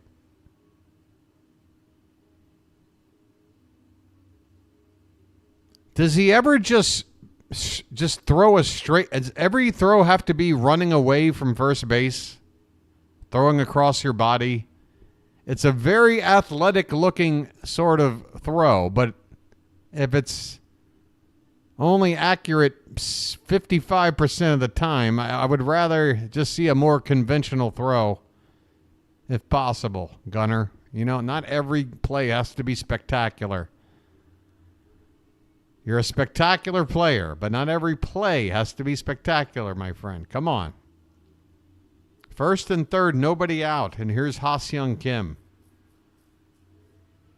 4 straight days with an error for Gunnar. But Calvin, are we counting the one that with that play with the Ramon yesterday? Because they changed that one. Or did Gunnar have an additional one? 0-1 the count on Kim. He walked his first time up. He takes low. 1 ball, 1 strike. Suarez needs to just forget about the runner at third. There's nobody out. Let's just focus on keeping that runner at first from scoring. Try to find a double play ball here. This one is hit in the air to left field. Could be trouble, and it is down for a hit. Runner at third is going to walk home, and making it up to third is the middle runner there. And suddenly, David Peralta at third base. It's a RBI double for Ha-Seong Kim, and the Padres are on the board. All right, folks, don't you think that a little Padre rally is going to let my spirits go away? I'm telling you right now, I don't care what the result of this ball game is. I got a new lease on life. I'm pumped. I'm ready to go. Here's Kyle Higashioka. Second and third, nobody out. Suarez has a lot of work to do now, and he almost hits Higashioka. My goodness. First pitch up and in. Albert, you got to settle down, buddy. You got to settle down. Hang in there, bud. 73 pitches from Suarez. Nobody out in the fifth. This one is another line drive, and Gunnar, that somehow got past his glove into left field. A base hit. And now the throw-in is off of Gunnar's glove. Good God, Gunnar. What is going on, man? Calm down, buddy.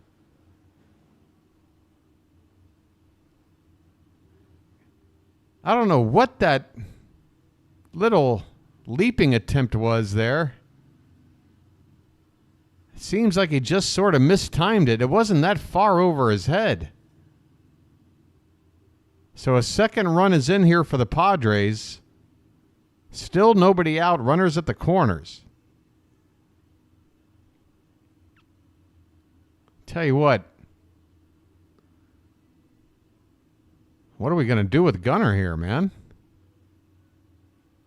We might have to have him just DH for a few days. Keegan Aiken is getting loose for the Orioles in the bullpen. We got a meeting on the mound here with Drew French, James McCann, and Jordan Westberg. And the meeting is over. So, a situation we had a couple of batters ago and it was still 6-0. Runners at the corners and nobody out. And I still say the same thing. You can't really focus too much on that runner at third. Just try to limit the damage. Hope to get a double play ball. Luis Ariz now at the plate, top of the order. First pitch to him is a curveball over the plate below for ball one.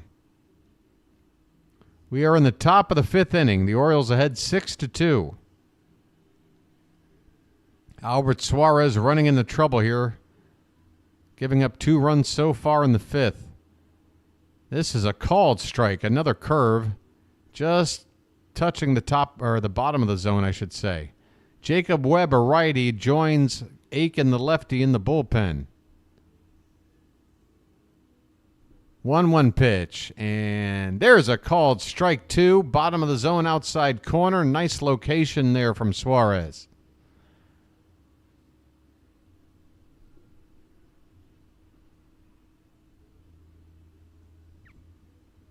Ariz is 1 for 2 on the day. This guy's a 2-time batting title champion. 1-2 is swung on, and that's hit off the end of the bat to Norby to second. Gunnar to first. A double play. And that's just what the doctor ordered. A run comes in to score, but now the bases are empty with 2 down. And even though the Padres have gotten 3 of the 6 runs we've scored and cut this lead in half in this inning, this is exactly what we needed, a double play ball.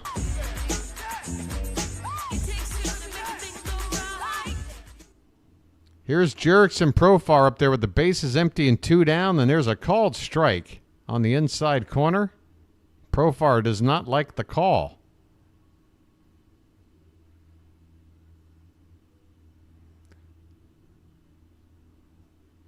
Next pitch, low and in, 1 ball, 1 strike.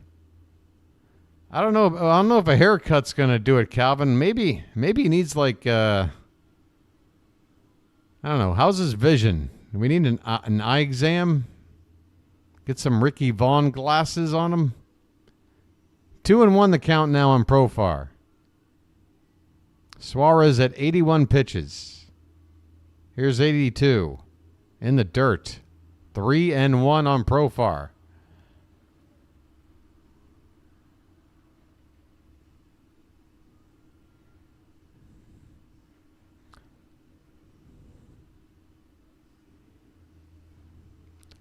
Next pitch from Suarez. Upstairs, ball 4. Man, all right. I'd like to see Albert be able to qualify for the win. Trying to get 1 more out here in the 5th in order to be able to accomplish that. But now he's given up a 2-out walk. And at this point, I'm giving him one more batter to face here. Nope, I'm not, because Brandon Hyde is on his way out. And that's it. Albert Suarez can't quite complete 5 innings. We are going to the pen. And with Jake Cronenworth due up, I'm not quite sure who we're going to go to, because there's a pair of right-handed hitters due up immediately after the lefty Cronenworth. You could go to Aiken, ask him to get the one out, and you're allowed to make a pitching change for the next inning, and you could bring out Webb as the righty. Actually, you know what? I'm going to say it right now. It's going to be Webb, because Webb can get lefties out. And then go ahead and get a couple of righties out while you're at it. I'm going to guess Jacob Webb's coming out.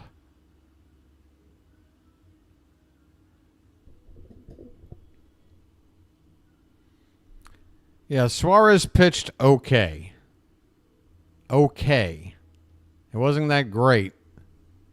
And if we were sitting here having only scored a run at this point, we'd probably be saying it wasn't a good start at all. 3 walks and 5 hits in 4 2/3 innings. Just a pair of strikeouts. It was not very good. It's not a good pitching line. But if the Orioles can start playing offense like we're accustomed to seeing before this recent slump, we can afford to have a pitching line like that. We can let the bats do the talking. It doesn't always have to be shutdown pitching.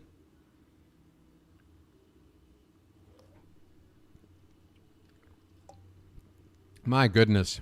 Isaac Paredes is gone to the Cubs. Oh, that's good news. The Yankees don't get him. Wow. Man, the Rays have gotten rid of everybody. What have they got left? Yandy Diaz, Brandon Lau. Read about Steve Sachs and how he overcame the throwing yips, built back self-confidence from simple throwing drills. I wonder why Chuck Knobloch never tried that. Why is it always second basemen who get the yips? All right, here we go. Jacob Webb, just as I predicted, is out on the mound, making his 50th appearance of the season with an ERA of a healthy 2.60.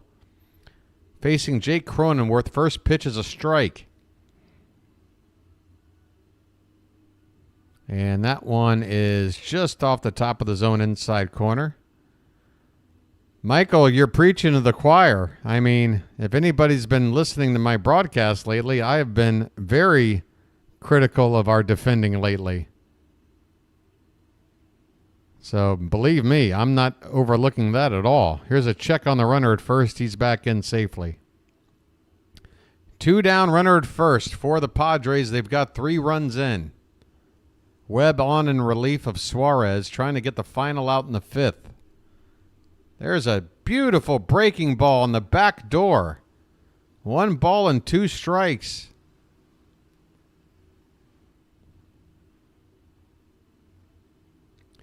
You would call that a good outing?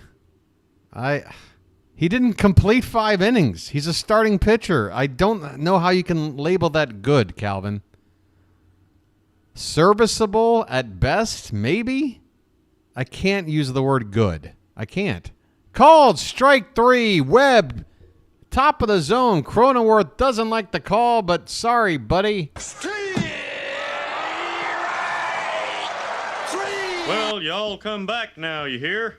We go to the bottom of the 5th. The Padres, after going down 6-0, get half of those runs back, a 3 spot.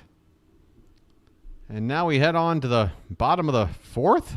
No, okay, bottom of the 5th. I was about to say, are we still that?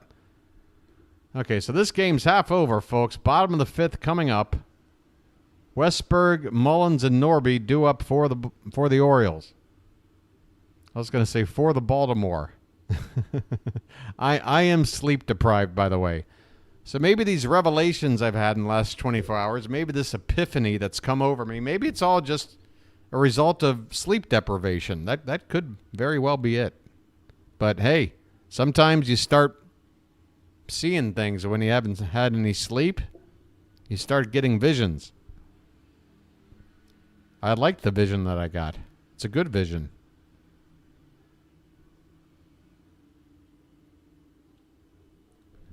Okay. Michael says, second show for me after I became a sub. Glad I found some O's fans to chat with. We can all vent together, BW. Yeah, vent and celebrate. Vent and celebrate. Michael, I hope you're not the sort that every time you make a comment about the team, it's a pessimistic one, because I am going to tease you. It's inevitable. Eflin appears to be starting the first game of the doubleheader on Monday. Yes, that is what I read. Eflin himself said, as far as I know, I'm pitching game 1 against the Blue Jays in that doubleheader tomorrow. Who is the other pitcher going to be for game 2? No idea.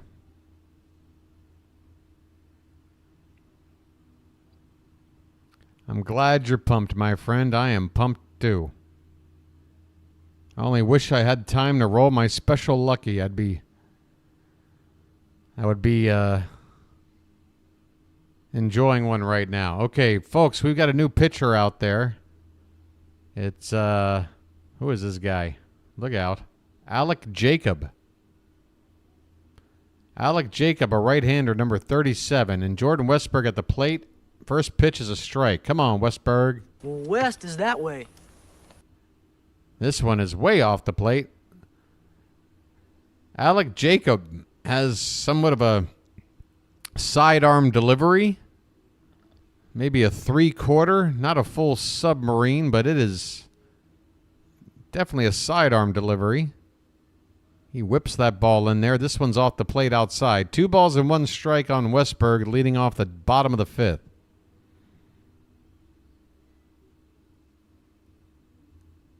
And that one's way off the plate. 3-1. 3-1. I'm telling you, folks, remember on that Friday night game when the Padres used everybody in their bullpen? I was assuming, as this pitch is popped up on a 3-1 pitch by Westberg in a shallow right, the second baseman, Cronenworth, goes out there to make the catch. Westberg is 0 for 3 today. He has not been able to find his groove yet. But Ced Mullins has found his. He's got a 2-run double today. Come on, Ced. Well said, now you know what to do. First pitch to Mullins is up and in for ball 1. Yeah, so I had hypothesized on that Friday night game, this pitch is high, 2-0, that the use of their bullpen probably meant that 1 or 2 of those guys that they use were going to be optioned back down to AAA or something. And they must have, because this pitch is up and in. This guy, Jacob, on the mound here, he didn't pitch on Friday. And there's been a couple of other relievers that I don't remember pitching on Friday. So they must have made a couple of moves. 3-0 pitch to Mullins is in there for a strike. Hello there, 100-plus people. Welcome in. The Orioles went out to a 6-0 lead. The Padres have clawed back to cut that lead in half at 6-3. The 3-1 pitch to Mullins. He turned to take first base on what he thought was ball 4, but the umpire tells him to come on back. That's strike 2. It was right on the black, too close. But thankfully that wasn't strike 3, just strike 2. The pitch, that is inside, and Mullins does work the walk. I'm walking here. I'm walking here. What a series Ced Mullins is having. Again, a 4 RBI day yesterday with a home run and a double. Now today, a 2-run double. And now he's drawing a walk. How about you steal a base, buddy? That'd be fun, too. He's on there. He's first base. Connor Norby at the plate. First pitch is a called strike. Norby is 0 for the series, and today 0 for 2 with a pair of strikeouts. He needs to settle down. Just relax and just try to make some solid contact here. It doesn't have to leave the yard. There's a called strike on this pitch by Jacob on the outside corner. 0-2 the count.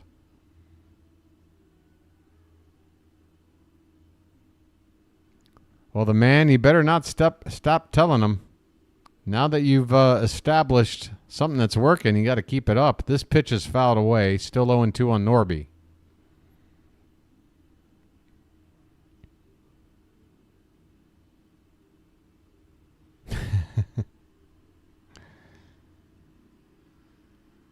Hey there, Soren. 0-2 the count on Norby. 1 on, 1 out. The pitch is hit foul right behind the plate. Still 0-2.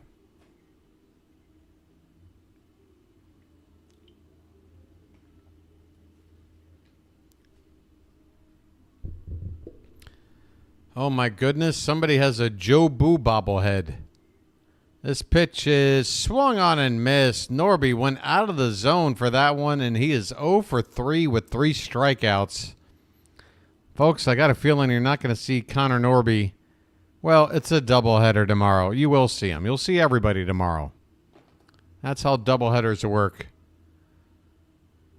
Whoever doesn't play in the first game usually winds up in the lineup for the second game. James McCann at the plate, and how about this day for him? As he takes a called strike, McCann has walked twice. He's been a patient man, and it's paid off.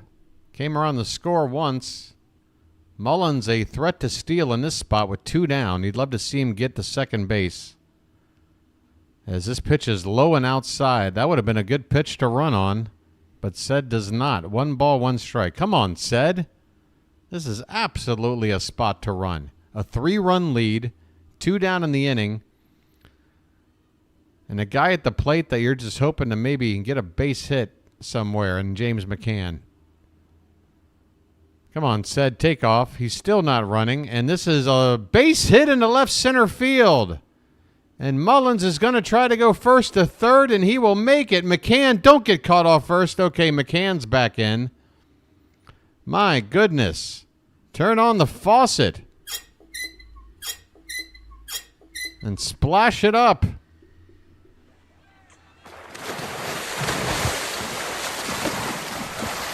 Back to the top of the order for Colton Cowser. The Orioles with the runners at the corners. 2 down. And Cowser at the plate.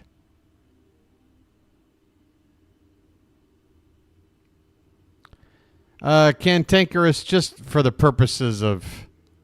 It's like when somebody says a 6-3 double play. It's really a 6-6-3 double play, but you know what you mean. When I say, you know what I mean.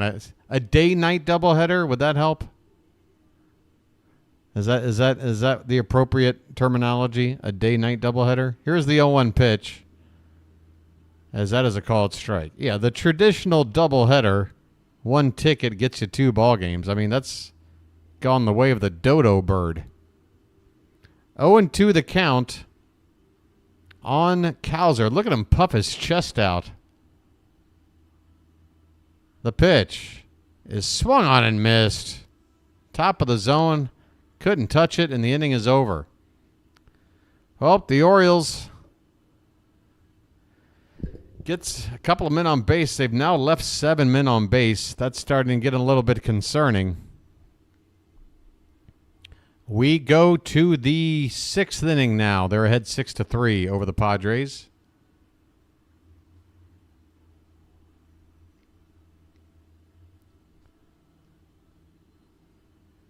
Oh, yeah, Cantankerous, I know. And believe me, I miss the traditional doubleheader. I do.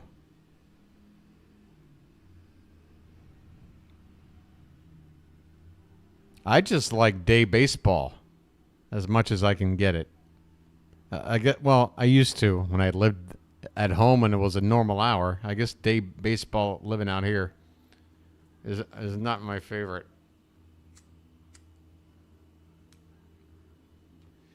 Because that means I'm calling games at 2, 3, 4 in the morning.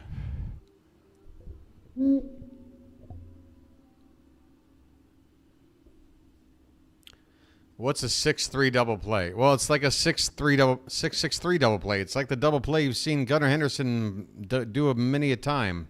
A ground ball with a runner at first to Gunnar. He steps on second for one and then throws to first for the double play. But as Pure Adrenaline Sports pointed out, and he's absolutely correct, the official scoring on a play like that is not 6-3. It's 6-6-3. Because you have to account for the put out and the assist involved in the play.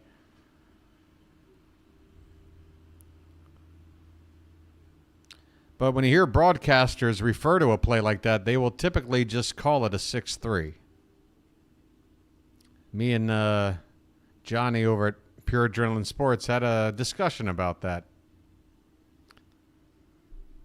All right, folks. Top of the 6th we go. Who do we got on the mound here? Still Jacob Webb. He is going to face the middle of the order, starting with Manny Machado.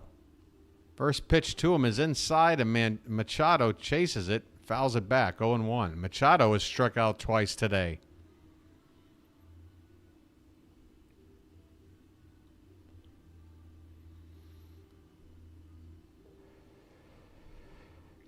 This one is just off the outside, 1 ball, 1 strike. 6-3 Orioles here in the top of the 6th. Would this page just stop moving around on its own? This one's on the outside edge. Call it a strike, 1-2. 1-2 on Machado.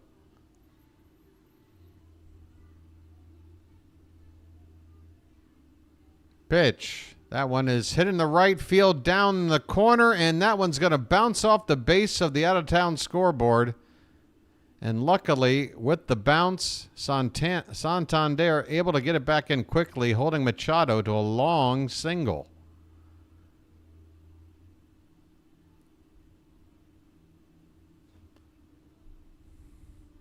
The leadoff man is on, and the Padres, this team does not give up. We cannot rest on that 6th spot. We need some strong pitching from the pen, and we might need another run or two to see this win across the line. Here is Bogaerts. He takes off the plate for ball 1. Xander 0 for 2 today.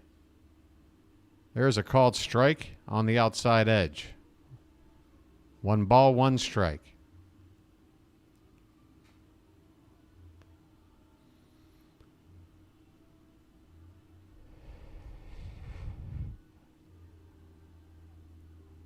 Next one is hit in the air to left field and deep. Going back on it is Cowser. He's at the wall, and that ball is gone. Xander Bogaerts has just made it a 1-run ball game with a 2-run shot over Baltimore. 400 feet even, 106 miles an hour off the bat. It's only his 5th home run on the season. And the Padres are right there. It is now 6-5 Orioles. My goodness. Folks, you didn't think it was going to be easy, right? I'm promising you a win, not an easy win.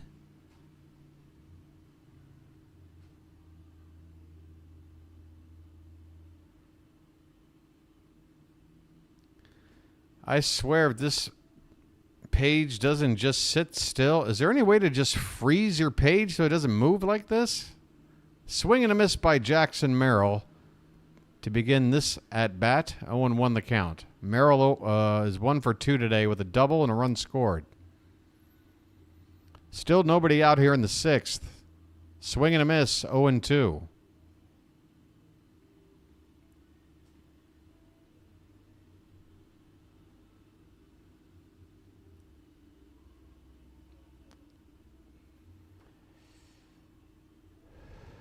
Yes, Soren, 666 triple play. Yeah, because one player did it all. This one is fouled away.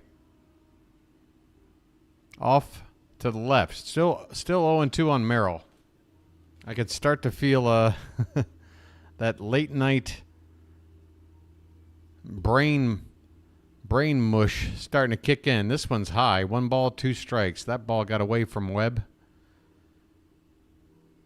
Man, I can't wait to buy a new chair. I'm getting a chair next. I swear to God, it's coming soon. This chair is killing me, man. 1-2 the count. This one swung on and missed. He chased one outside off the plate. Webby gets a strikeout.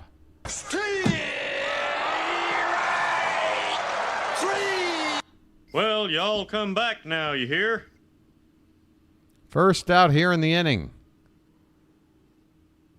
David Peralta at the plate.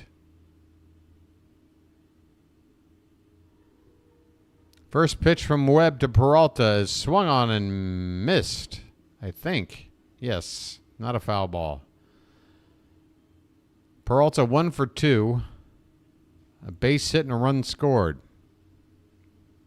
This one is hit on the ground on a bounce to first. Mountcastle's got it, tags the bag, 2 down. 2 down for Ha-Seong Kim.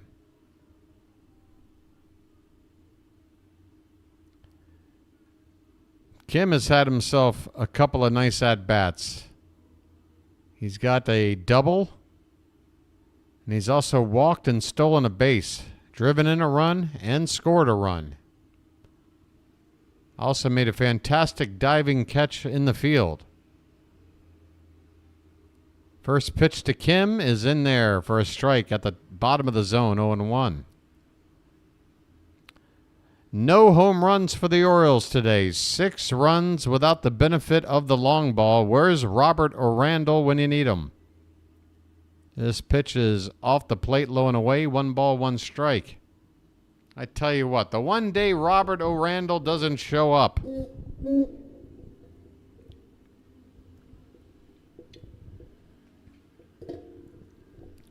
One pitch. Swung on and missed. 1-2.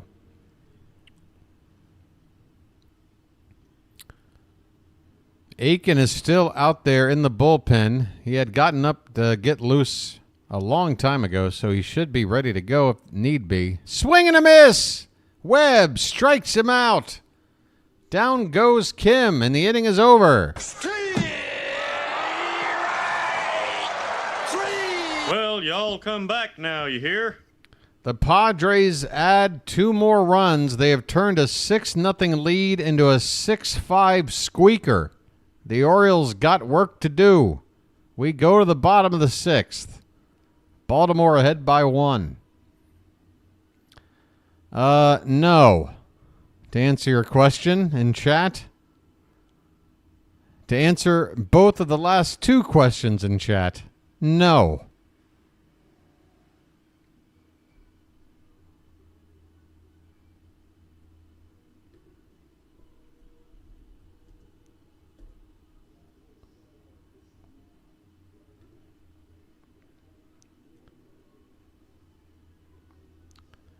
The Guardians have taken a 4-3 lead on the Phillies. That's in the bottom of the 7th. Blue Jays have extended their lead on the Rangers at 7-1.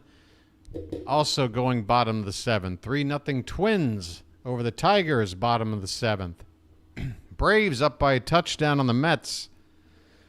Also going to the bottom of the 7th. My goodness. Brewers still 2-1 over the Marlins in the 4th. White Sox trail the Mariners. Mariners up 6-1. That's at the end of 5 innings. Dodgers up 3-0 on the Astros in the 6th.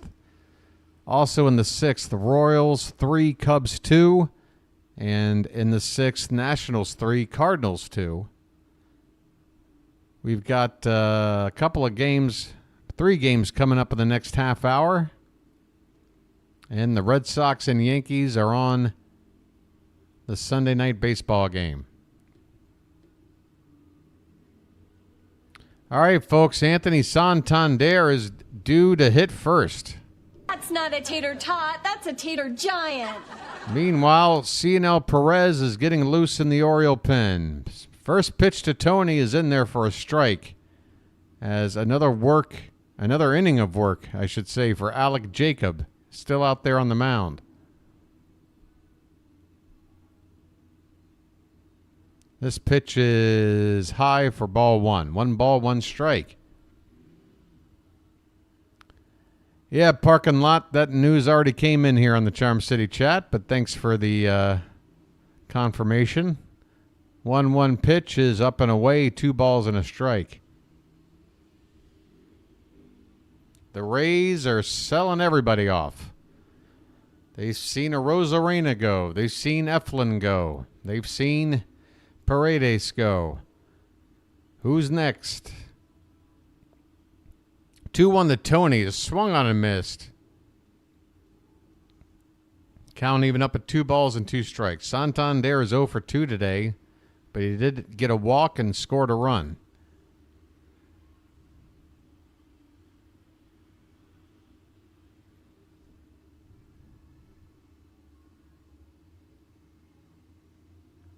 Pitch is way off the plate. That got away from Jacob. Full count now on Tony. Man, the way Tony's been hitting. Full count. I'll do this.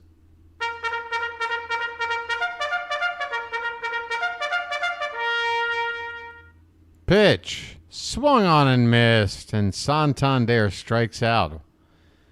1 out in the bottom of the 6th. Gunnar Henderson's due up next. Man, who wants Jose Siri? I don't. Where are we at? We go over here now. And my goodness, 0 subs? 0? What has happened? Gunnar's first pitch is a called strike. That looked about an inch off the plate outside. He's got an 0-1 count. 1 for 2 today, a single and a walk. A run scored. And an RBI. The pitch off the plate. 1 ball, 1 strike. Wow. Okay. It's really going to be that kind of day with the sub screen, huh? That's fine. That's fine. This is a swing and a miss. 1 ball and 2 strikes. Oh, Matt, I forgot. Hey, Matt, let me help you with that. Matt, you know what your duties are, right? Just occasionally talk about liking and subscribing and then handling some of the tomfoolery in the chat. This pitch is up and away to Gunnar, and now the count is 2 balls and 2 strikes. Bases empty, 1 out in the bottom of the 6th. The Orioles ahead 6-5. 2-2. Low and away. Full count. All right, Matt. You are in. Welcome to the fold, Matt. And again, do check in on the Discord, and we'll get you in on the group chat with the other mods. Here's an excuse me swing. It could be a trouble. Gunnar unable to beat it out, though. Nice play there to get Gunnar. Manny Machado had to come in on this softly hit ground ball in the infield.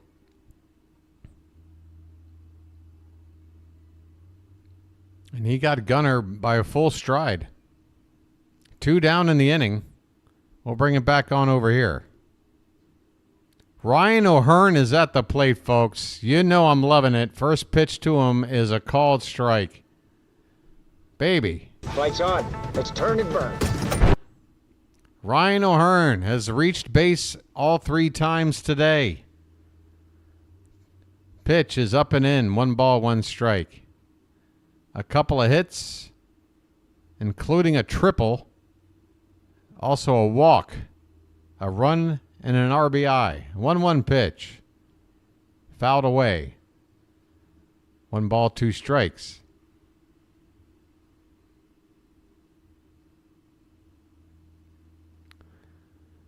Yeah, but Verve, I don't know if Phillies goes to get Estevez unless they first dealt us Dominguez. They sort of upgraded by letting go of one right-handed relief arm and then going out and getting him.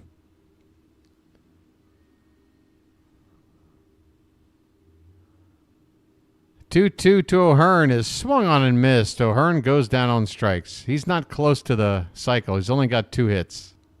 He would need a double and a homer. Coldest, I'll definitely keep you in mind for when we need to add on again, okay? I kind of have to keep just the right amount of balance and keep the other mods taken care of so that there's not too much of a workload for them. But, yeah, no worries, Coldest. I'm always scouting.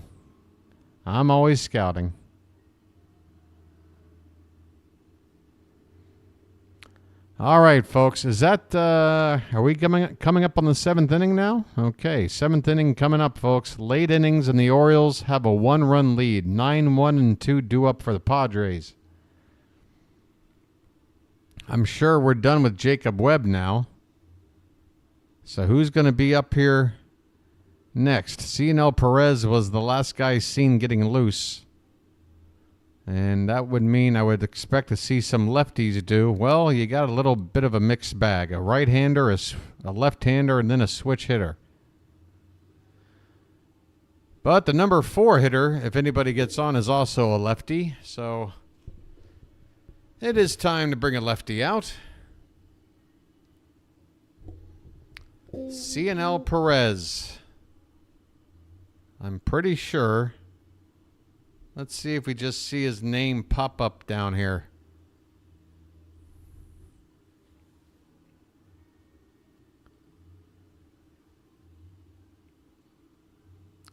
Yeah, Soren, you just kind of have to, balance it out. Because, if you have too many mods, then I feel like, and again, this got me in trouble like 2 weeks into the season. I gave somebody who was very excited about the channel and was at their every game. And I was like, hey, do you mind if I make you a mod? And he was like, yeah, that'd be great. I made him a mod. But it was still early days in the channel.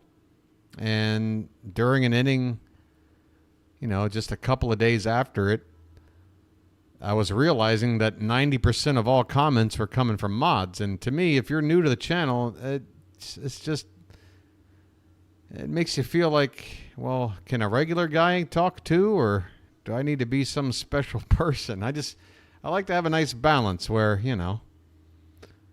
it's not too mod heavy. Cionel Perez is on now, folks. Sorry for that boring talk. First pitch is ball 1. Next pitch is strike 1. Bottom of the zone. Kyle Higashioka at the plate. 1 for 2 with an RBI single back in the 5th.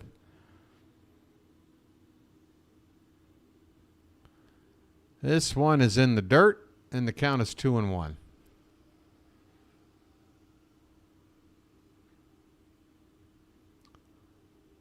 Definitely want to keep the leadoff man off base in a 1-run ball game late. The pitch is swung on and fouled away. 2 balls, 2 strikes. We're all special, the parking lot. Let me tell you something. If you guys are here in the Charm City chat right now, guess what? You're special. And I don't mean that in a negative way. A 2-2 to Higashioka is inside, count full.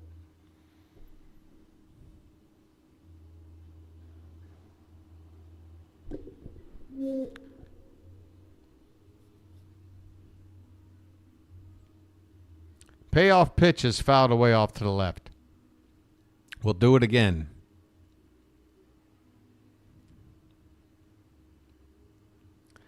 I'll tell you this, Coldest, or anybody else that would potentially like to mod. If we can get this channel growing, I'm going to need another. This ball is hit in the air to left field. Cowser moving toward the gap, makes the catch. One out here in the top of the 7th.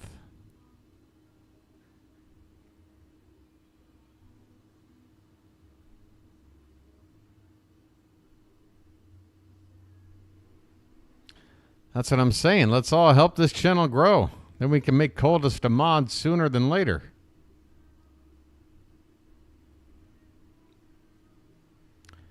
Here's a pitch in the dirt to Luis Suarez. Back to the top of the order again here for the Padres. Excuse me.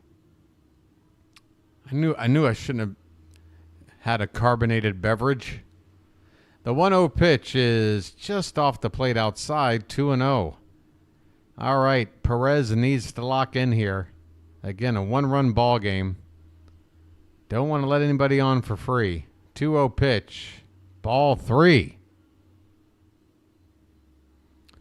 Ball 3 to Arise. And you got the dangerous Jerks and Profar on deck. And that's the guy I was hoping to see get up sometime around now. Sir Anthony Dominguez is getting loose. There's a called strike, 3-1. The building a Death Star. 3-1 pitch is taken all the way for strike 2. Surprised that Arise just left the bat on his shoulders. He loves to swing that bat. Full count now. Payoff pitch is in on the fists and popped up third base side. Westberg goes into foul ground near the coach box and makes the catch. 2 down in the 7th. 2 down in the 7th. And now let's get this tough guy, Jerks and Profar. And I got to tell you right here, Jake Cronenworth has been in a slump lately. A left-handed bat, he's on deck. I'm not saying you put Profar on here. I'm saying you just don't give him anything to hit. If he walks, he walks. First pitch to him, a perfect breaking ball that just kisses the outside corner. Oh, man, if Perez can do that, then by all means go after him. Next pitch is low and in, and that get Profar? Let's see. He is going to take first base. Profar hit by a pitch. Well, we put him on. I'm not too worried about this. I think Perez can get Cronenworth here. Lefty on lefty. And Cronenworth has been in a slump.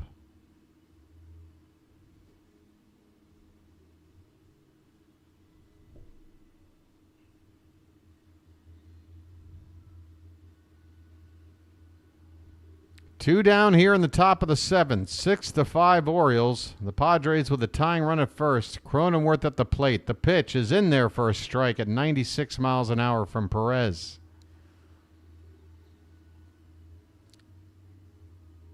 Oh for 2 with a walk today, Cronenworth.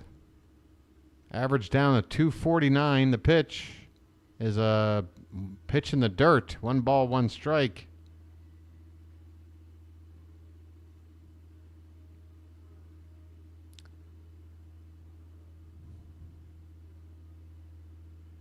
I tell you what, if they're getting Dominguez ready for the 8th inning, it makes you wonder who they're going to turn to in the 9th. This pitch is fouled away. Left side into the crowd. 1 ball, 2 strikes on Cronenworth with 2 down.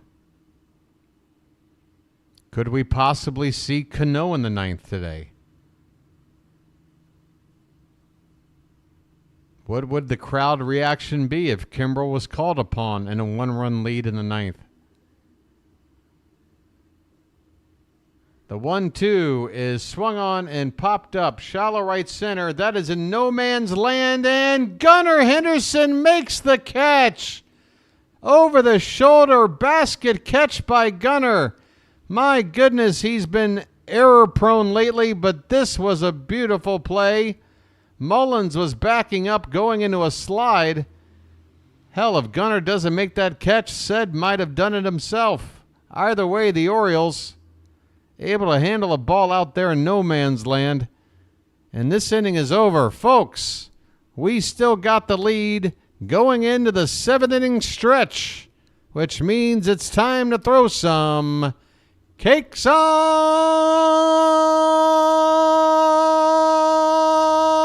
the griddle. Get them cakes up in chat, folks. Get them up. Stack them high. Thank God I'm a country boy. Thank God I'm a country boy. Thank God I'm a country boy. Thank God I'm a country boy. Thank God I'm a country boy. 7th inning stretch time in Baltimore on Adley Rutschman Bobblehead Day and Mo Gabba Day. Holy Toledo Janet. Holy Toledo Coldest. Look at all these cakes. I'm starving over here. Give me a fork.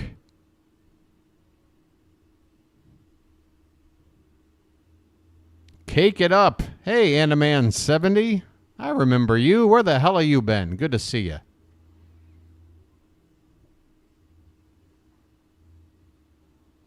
Folks, we are 1 like away from 100. Oh, Calvin says we got there.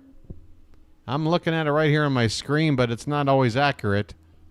But if we have gotten to 100, folks, then thank you, thank you, thank you.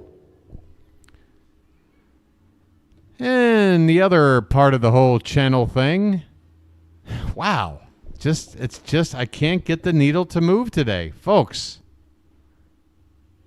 Look, this is the All-Star break right here. You see the All-Star break? That's what you call a flat line because I wasn't doing anything. And then we started to play. There's the Rangers. And then look what's happened since we played the Marlins. I mean, this is 3 new subs today. Folks, we got to do better than this. I'm not a greedy guy. But 3?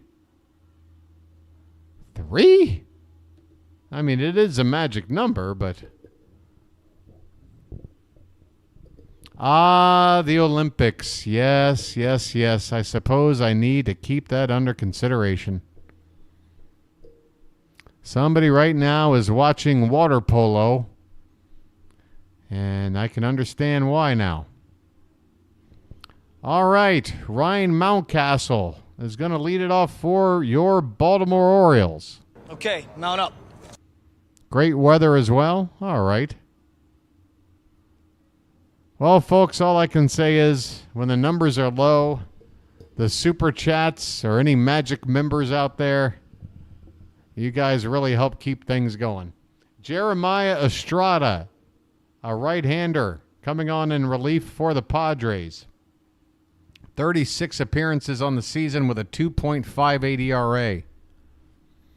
Mounty at the plate. First pitch is in there for a called strike. Okay, mount up.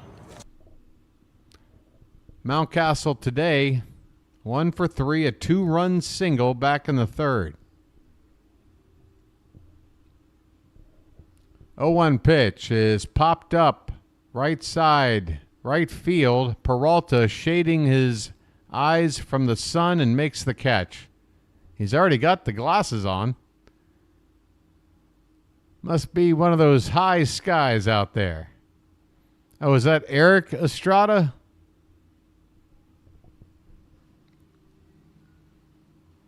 Hey, BW, my wife has officially come to expect your voice every day now during the game. Wow, Gibney, tell your wife I said thank you so much for the compliment, and I hope I can do the best job I can. Westberg on the first pitch with a line drive, base hit in the left field. Westy with his first hit of the ball game. Turn on that sprinkler, or turn on the faucet, I mean.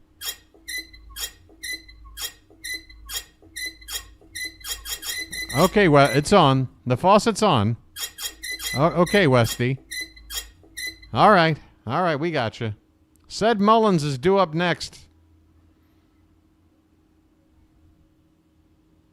Westberg at first with 1 out. The Orioles want some insurance.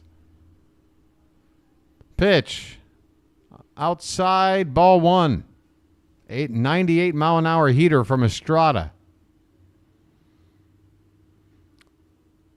One half of Chips is on the mound right now. The 1-0 is fouled away by Mullins. 1 ball and 1 strike. Does anybody actually know the name of the other cop from Chips? I'm just curious.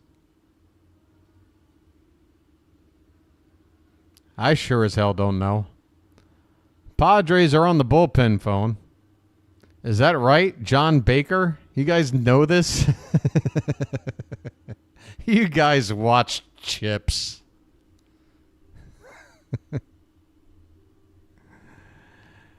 Oh, my. What happened here? Mullins is on base, and I don't know how. What happened? What happened? Catcher's interference. Thank you, Chilo. Cedric Mullins is awarded first base on catcher's interference. And the Orioles now have 2 on and 1 out. I apologize. Again, folks, I have the sound down. I'm calling this game on my own. Giving you my own perspective on things, but sometimes on plays like that, without hearing an explanation, I couldn't tell you what happened. Catcher's interference. And we're going to have a pinch hitter here for Connor Norby. Folks, Silent J wants to swing a bat today. Norby is being lifted for a pinch hitter, and I think it's the right move. He's been 0 for 3 today with 3 strikeouts. He has not looked good at the plate. We've got a righty on the mound. Kjerstad is up, and you can just throw Urias out there for the rest of the night. Shift Westberg over to second base. Silent J, everybody. 2 on, 1 out. First pitch is in there for a strike on the outside corner. 98 miles an hour from Estrada. Or Ponch, whatever his name is. 0-1 pitch is swung on and missed. Not a good swing there by Kjerstad on a pitch up and outside. Adley Rutschman is standing in the dugout with a bat in his hands. The 0-2 is swung on and missed. Kjerstad goes down on 3 pitches. Yikes. 2 down in the inning. James McCann is due up. Is there any way on Adley Rutschman bobblehead day that they would consider? Nope, not going to happen. McCann at the plate, and it's hard to take the bat out of his hands on a day where he's reached base 3 times. How many times has he done that this year? I can probably count on one nose. First pitch to McCann is fouled straight back. He has walked twice, and he's also got a base hit. Runners at first and second with 2 down here in the bottom of the 7th. The Orioles ahead 6-5. The 0-1 to McCann is low, 1 ball, 1 strike. Thank you, Janet, because it's such an important detail for me to get right. I don't want to get these Chips characters' names wrong. It was such an important show. It's right up there with All in the Family or, you know. The 1-1 pitch is high. 2 balls and 1 strike. You mean to tell me I got people in my chat that used to watch Chips unironically? That's why I love you, Charm City chat. Just when I thought I was the weirdo in Baltimore, I get to meet all of you. The 2-1 is swung on and missed by McCann, 2-2.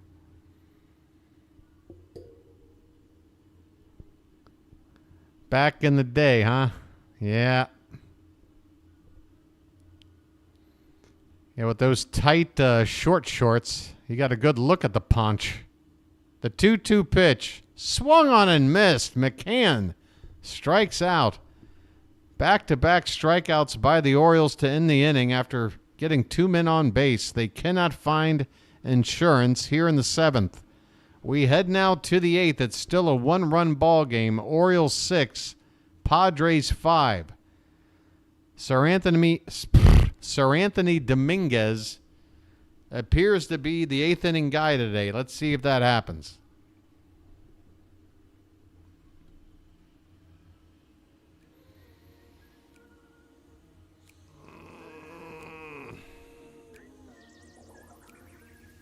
TV trivia is fun. Yes, it is. All right, here's some TV trivia for you, folks. In the first season of The Facts of Life, one of the child actors went on to be a member of the 80s Brat Pack. Which 80s Brat Pack member was an original cast member on The Facts of Life? First person to answer correctly wins Charm City Chat. Hey there, Zachary. Super chatting. Janet, you spelled it wrong, but I'll give it to you. Zachary, when you skip school, that's all that's on TV. Man, I tell you what, Zachary, I used to skip school just so I could watch The Price is Right and eat snacks. And that was during my grade school years of skipping school. No, not Tootie. Tootie was not in the Brat Pack. But I did have a crush on Tootie back in the day, it has to be said. You had to have a crush on Tootie. Who are you going to pick? Natalie? Joe? Blair? Forget about it. Blair was stuck up. Joe, I'm not sure if she would have been into me. And Natalie, well, you know. Always the bridesmaid, never the bride. What are you going to do? I'm a Tootie man.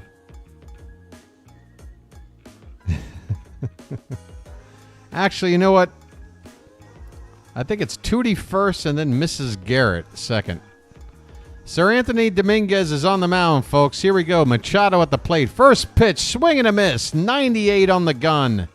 Let's see what Dominguez has got. He's got a good fastball. He's got a sinker. He throws both in the upper 90s. The 0-1 is off the plate. He's also got a slider that we just saw there. 1 ball and 1 strike. Oh, the pinched nerve is... There's a pitch over the plate but low. 2-1 the count on Machado. So you mean to tell me people can't win a spelling bee because of a pinched nerve? The 2-1 is, that one skied into center field and deep, going back on it, and a leaping grab against the wall. Cedric Mullins has done it again. No other center fielder can do what this man does. He covers all the ground. Cedric Mullins has saved the day. What a catch. Don't tell me this guy doesn't belong somewhere. If not on this team, look at this catch, folks. Crashing into the 410-foot sign, the deepest part of the yard. And he went in, committed his entire body to make this catch. Cedric Mullins, you're my hero. What a series he's having.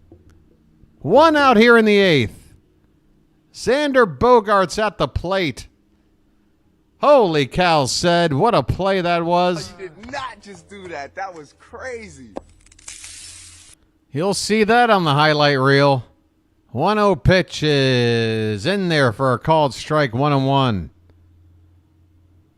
My goodness.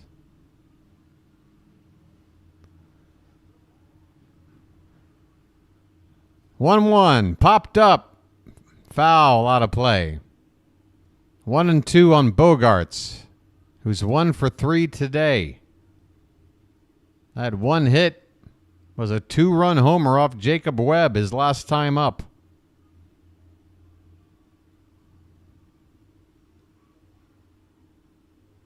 Bases empty, 1 out, top of the 8th. The 1-2 from Dominguez is swung on and missed. A feeble swing on a slider in the dirt, and down goes Bogarts. Well, y'all come back now, you hear? Dominguez gets the strikeout on one of the worst swings I've seen all season.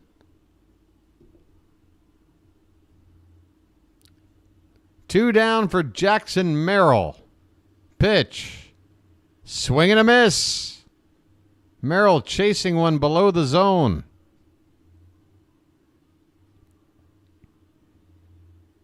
And as I had surmised when Kjerstad came in to pinch hit, as this one is swung on and popped up, McCann with the mask off, but it's the third baseman, Arias, who's going to come in and make this catch.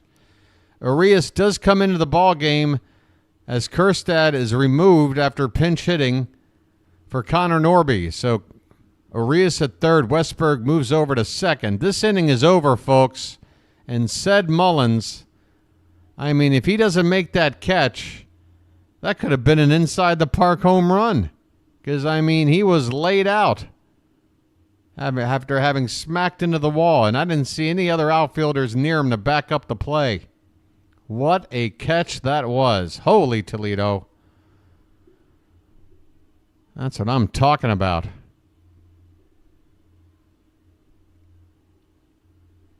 All right. Bottom of the 8th coming up. One more chance to add some insurance. It's going to be the top of the order. Cowser, Santander, and Gunnar. Oh, I don't know if that's a wise idea, parking lot.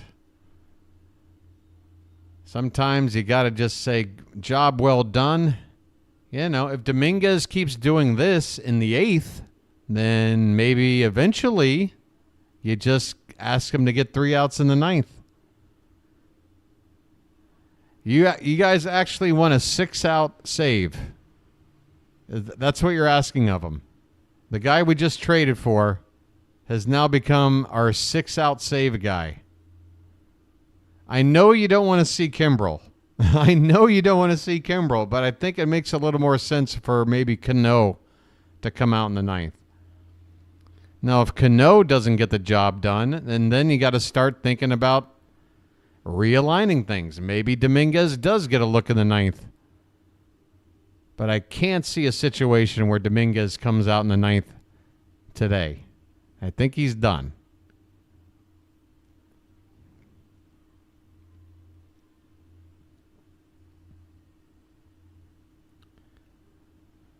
All right, Colton Cowser, folks. Get those cows up one last time in the chat. First pitch to him is just above the zone for ball 1. Cowser in the leadoff spot today. He is 1. Is that right? 1 for 4?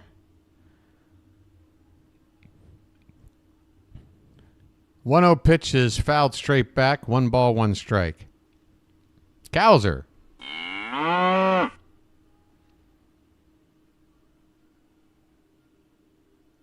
Man, I need a snack. I need some kind of... Oh, I do. Hold on. Peanut butter crackers. This pitch is a called strike at the top of the zone to Cowser. Count is 1-2. I got some sustenance. 1-2 pitch. Hit in the air left side. Running into foul ground is Machado, and that ball's going to drop right up against the screen. And it looks like Machado banged his head into the screen. He takes his hat off and is bent over at the knees. Or bent over at the waist with his hand on his knees. I guess that would be the right way to describe it. Oh, that ball dropped on his head. Holy cow. That ball just dropped straight on his head. Right between the S and the D on his head, on the hat. Holy cow. Machado takes one off the noggin. And Cowser makes a gesture as if to say, oh no, I hope you're okay. The trainer is out there. I mean, this could be concussion-like symptoms here for Machado.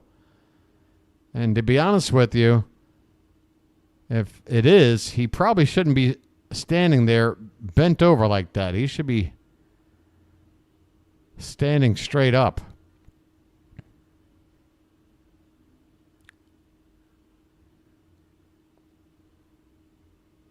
Looks like Machado's just going to hang out here for a minute. Go ahead, Manny. Take your time.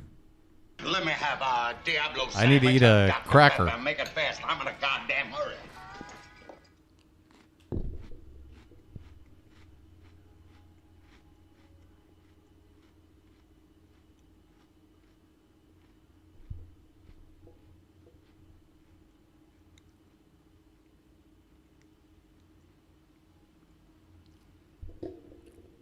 Machado now down in a full crouch with a trainer crouch next to him.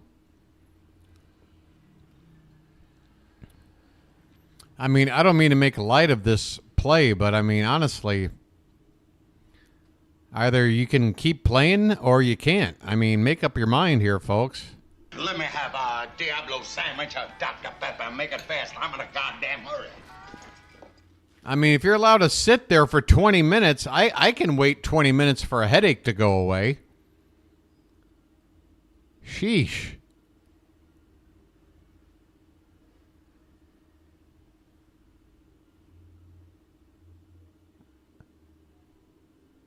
Holy cow, how deliberate is this? Is he going to stay in the ballgame or what?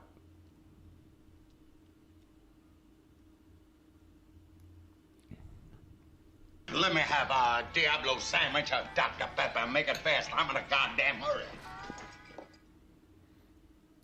Manny Machado is going to stay in the ballgame after getting a 6-minute break to feel better.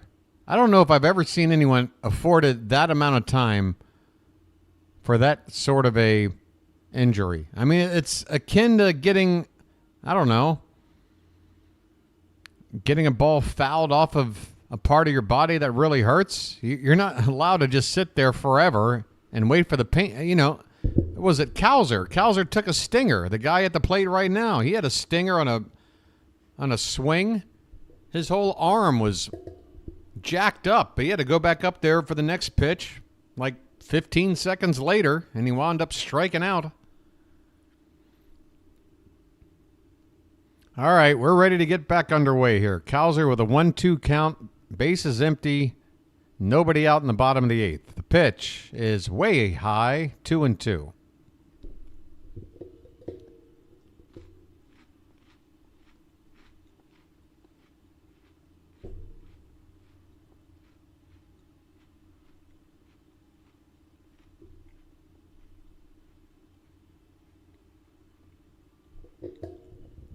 Two pitches fouled straight back. We'll do it again.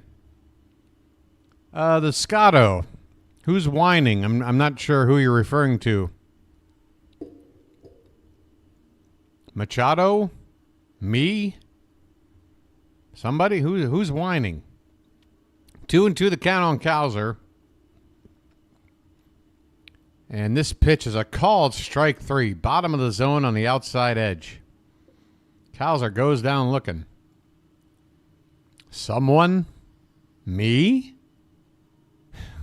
If you're telling me I'm whining, how am I supposed to handle that? I don't know if we're going to get along.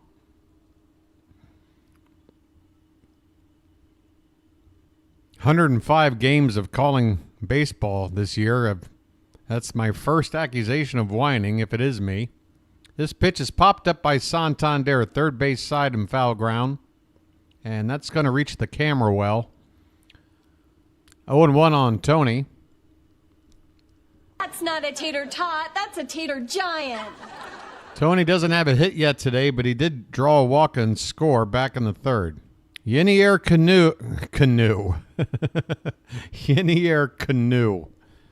Yenier Cano is getting loose, and didn't I call this? Is anybody ever going to listen to my insight? The 0-1 pitch. is just off the plate outside, 1-1. And there's a shot of Kimbrel, who's just sitting there picking his ear with his pinky. Probably the best thing you can do. The 1-1 pitch to Santander is high for ball 2.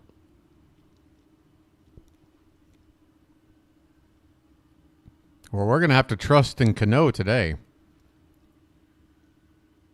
2-1 on Santander. 1 out, nobody on. Bottom of the 8th. The Orioles ahead 6-5. Please give us some insurance, Tony. This pitch is swung on and drilled foul. And miscued there by the ball boy over there. Did I just get a raid?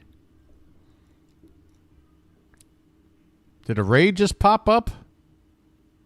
Why did this, why did that happen?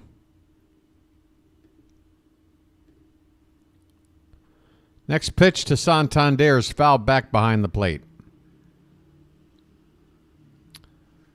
Well, somebody's saying welcome Pure Raid. Okay, Pure Adrenaline Sports, thank you for the raid. Welcome in, everybody. The Orioles are trying to win only for the second time since, last Saturday. They took the first 2 games after the All-Star break on the road to the Rangers. Since then, they've gone 1-5. In the bottom of the 8th here, they have a 1-run lead on the Padres, a 2-2 count on Santander, and that one is up and in. Tony goes down to the dirt.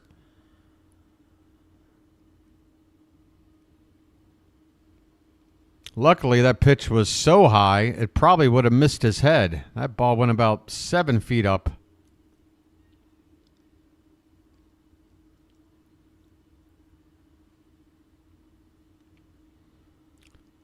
Bases are empty, 1 out. Why does this thing have to keep moving on its own? I gotta go back to using the ESPN page. I can't stand this Yahoo page moving by itself every 2 minutes. Here's a swing and a foul by Santander. That would have been ball 4. The at-bat will continue. Calvin, our name isn't in that report. Are we not in on Snell? Please tell me, Calvin, that we're still in on Snell. I want Snell. The pitch is swung on, and that is a foul ball off to the right. JJ, I just gave the entire situation and score within the last 20 seconds. Did you just show up just to type that in? It is 6-5 Orioles in the bottom of the 8th. 1 out, nobody on, and a 3-2 count on Anthony Santander. Estrada in relief, 28 pitches in. Next pitch is inside for ball 4. Take your base, Tony. I'm walking here. I'm walking here. Yeah, exactly, JJ. What are you doing? You got to tease me right out of the gate? I'm in the middle of a game call here. After that long chat earlier, coming right in with a tease before you even get acclimated and know what's going on? Come on, buddy. I am more in Book Doc's life than his girlfriend. You understand that, JJ? We have a pitching change here on the mound for the Padres. Santander at first base. Gunnar Henderson's due up, so the Padres are going to call upon a lefty in the bullpen. We got a break in the action. That's right, Santander on 29. Next homer, number 30. And we'll chill out with a little bit of music here. Maybe we can check in with my friend Tony Montana down at the local nightclub. Where you from? Baltimore. What? Baltimore. Baltimore? What's that? Look, it doesn't really matter, all right?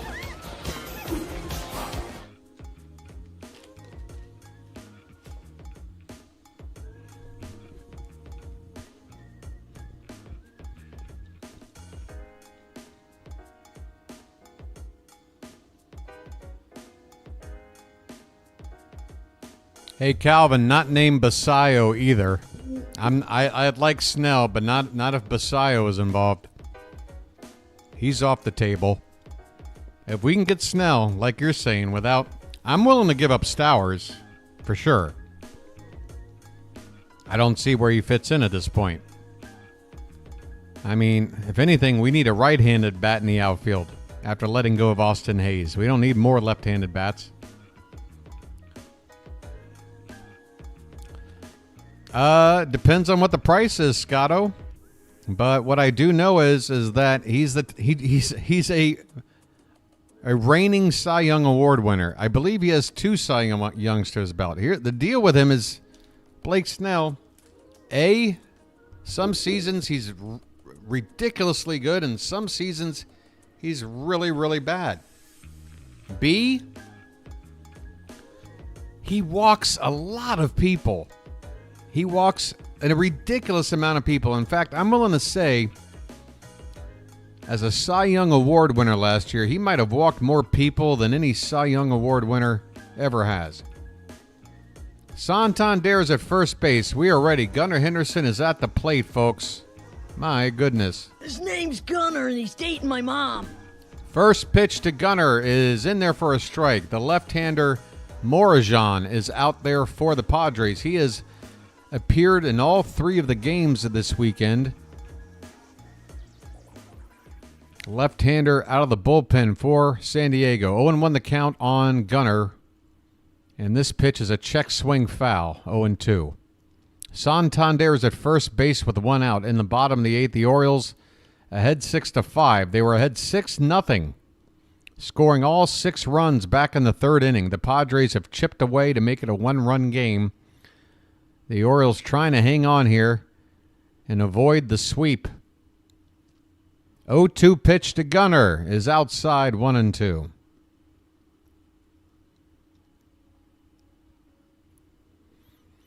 Scott, are you talking about Snell's most recent outing with the 15 Ks? Because that was a 6-inning. That was a 6-inning affair. Wow, I lost another sub. As this is swung on and missed by Henderson, he strikes out. 2 down here in the bottom of the 8th.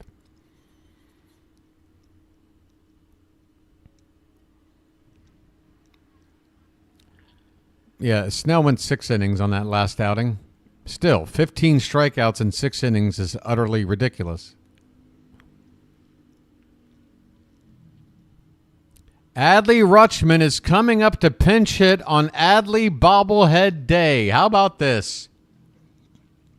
The occasion is here. Let the clutch out gently, okay? With 2 down in the 8th, Adley Rutschman is going to pinch hit for Ryan O'Hearn and take over as the DH, I guess. Wait, Kjerstad was the DH before, wasn't he? Wait a minute. I'm going to have to figure something out. First pitch is ball 1.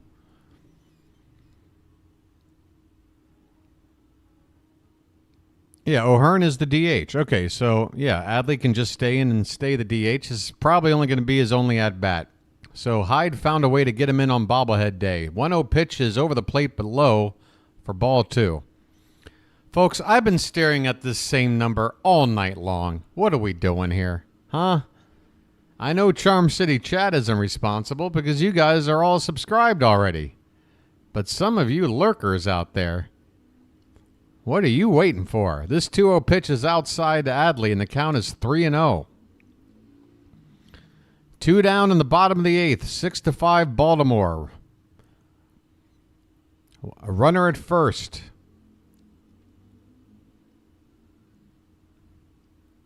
Rutschman with a 3-0 count. The pitch. Taken high for ball 4. How about that? Bobblehead Day. Come up to the plate, look at 4 pitches, and take your base. I'm walking here. I'm walking here. My goodness. Today's sub. 2 subs. 2.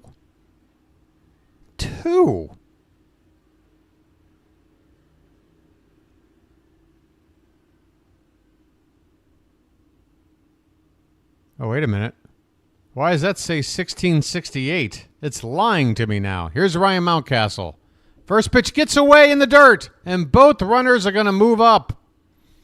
Matt, we didn't need a double steal. We just got both bases on a wild pitch. Second and third now with 2 down. 1-0 on Mountcastle. Okay, mount up. Come on, Orioles.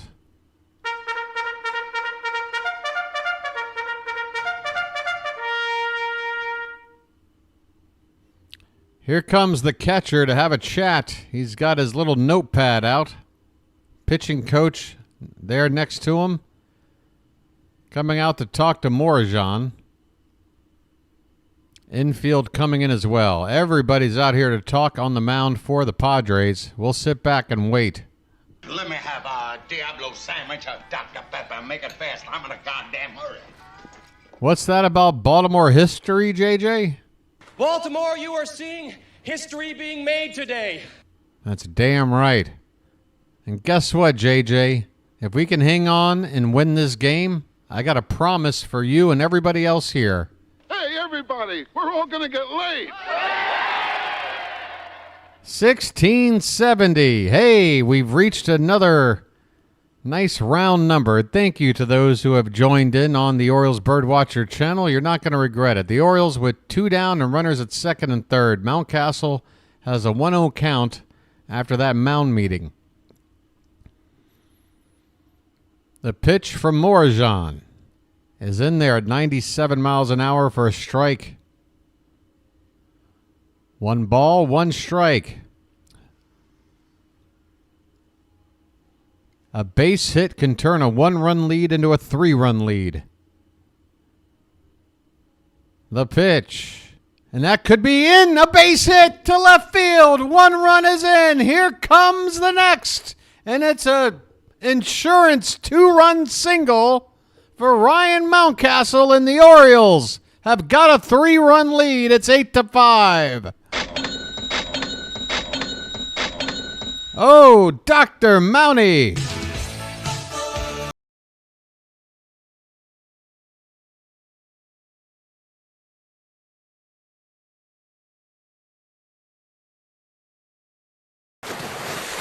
Splash it up.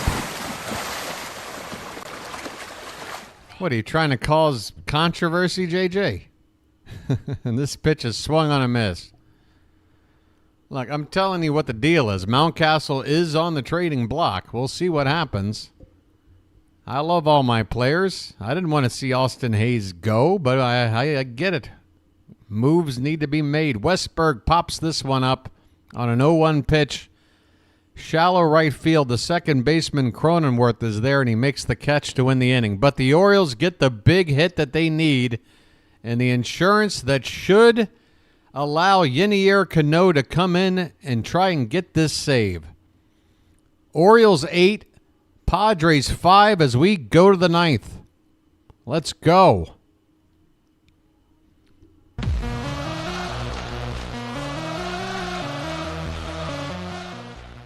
It's up to Yenier Cano to do this for us. Where is it? Call it the Baltimore Miracle or some shit. Close the door. Close the door. Close the door. Close the door. Magic Man from Heart. All right. I'll think about that one, Sean.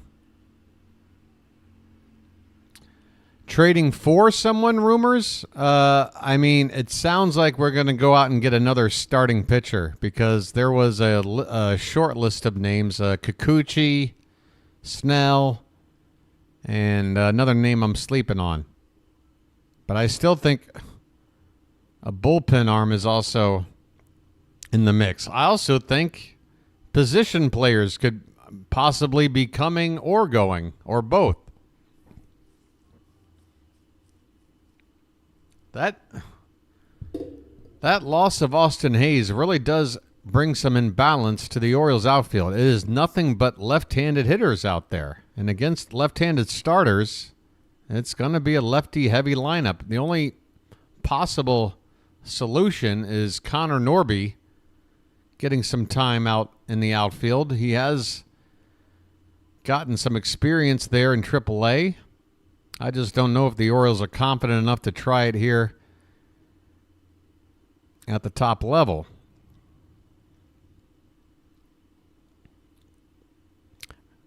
Well, Tanner Scott used to be ours. Tanner Scott came up with the Orioles. He's ours. He's coming home. That's right. Hashtag bring home Tanner. Hashtag bring home Tanner. Folks, we're going to the top of the ninth, and the in-the-air Cano is on to... Close the door. Close the door. 47th appearance of the season. 4-2 record, a 2.72 ERA. Opponents hitting .229 off of him. Let's head back on over here. First pitch is in there for a called strike to David Peralta. 1 for 3 today. Singled and scored back in the 5th. 0-1 pitch is fouled back, and quickly Cano ahead 0-2.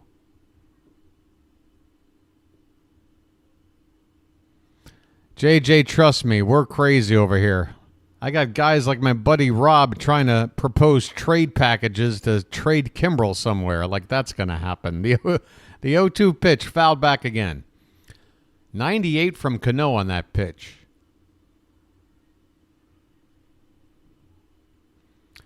I'll tell you what, we'll give you Armando Benitez, you give us Mitch Williams, and we'll call it a deal. How's that sound, JJ?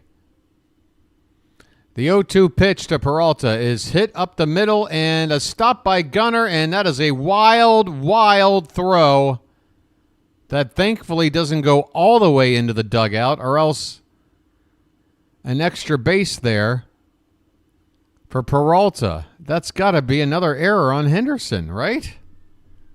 Good Lord. He's definitely got one today. Brandon Hyde is out to talk about something.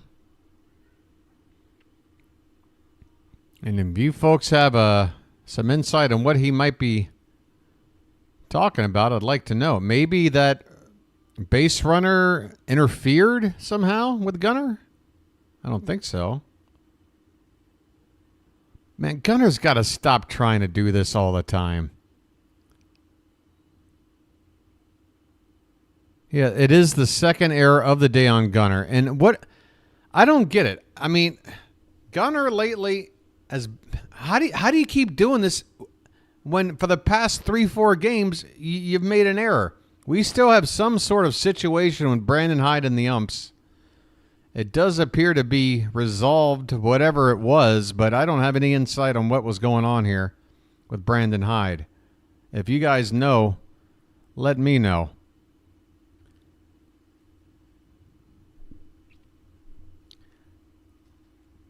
Yeah, I tell you what, folks, if we go out and get a guy like, I don't know, another starter, then to me that sounds like the chances of re-signing Corbin Burns are slim to none. Not that they were better than 50-50 already, but... Okay, the Orioles are challenging something here. Somebody help me out. What are we challenging? What are we possibly challenging here?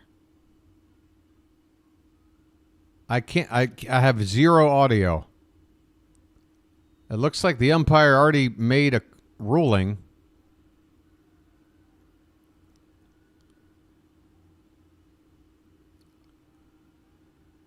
They gave the second base to the runner because the ball went out of play. It was lodged into the railing of the dugout. Okay, that makes sense. All right, folks. Leadoff man is on, and he's at second base now. Ha-Seong Kim is at the plate, and the first pitch to him is ball 1. So a strange play to start the ninth. Next pitch to Kim is in there for a strike. 1 ball, 1 strike.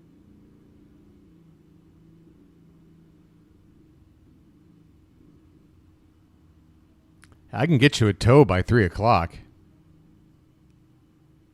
This pitch is just off the outside edge. 2-1 the count on Kim. Come on, Yanier. You got to throw strikes, man. Herbert, if that's a spoiler, you're getting kicked out forever. This pitch is off the plate outside, 3-1.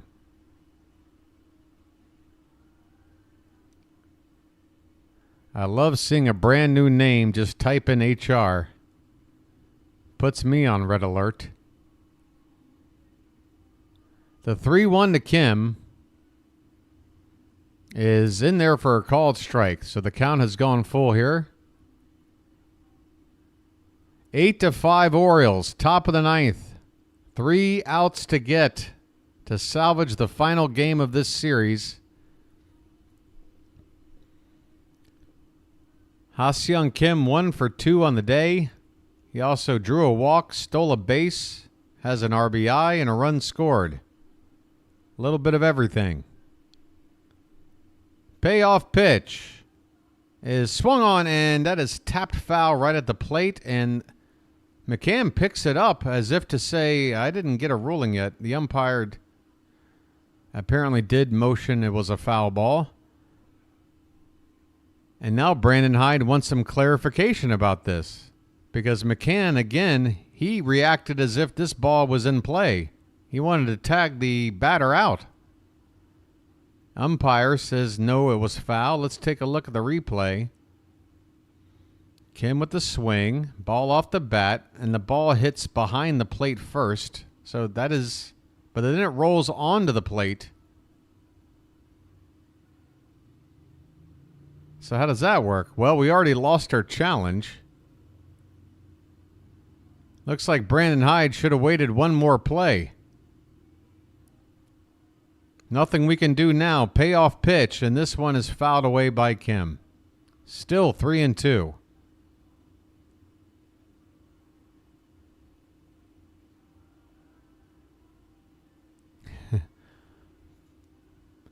Shut the F up, Donnie. Bart, man, you are out of your element.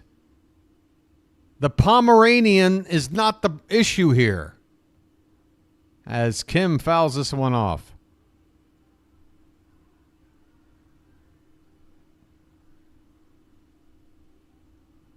This isn't Nam Smokey. There are rules. Cano has pitched in this 8-pitch sequence 8 sinkers. The 3-2 is another one. Hit softly third base side, but foul. Just a bit foul. This is not what a closer looks like. Cano can't find a put-away pitch. He's up to 13 pitches without getting the first out here in the ninth.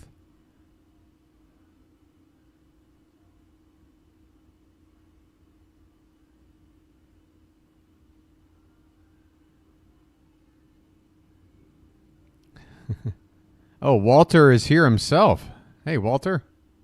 This one's hit on the ground to short, and Gunnar screws this one up. Is that a third error of the day? Allowing the tying run to come up with nobody out? Gunnar, take a day off. What the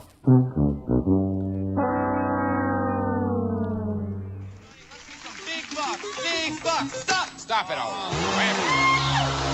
I mean, honestly, just take him off the field. Something's wrong in his head. He's made like 9 bad plays in 5 games. Do you really want him out there right now? Defensively? Are you sure? The tying run is at the plate with nobody out. Kyle Higashioka. The first pitch from Cano. Bottom of the zone. Called a strike.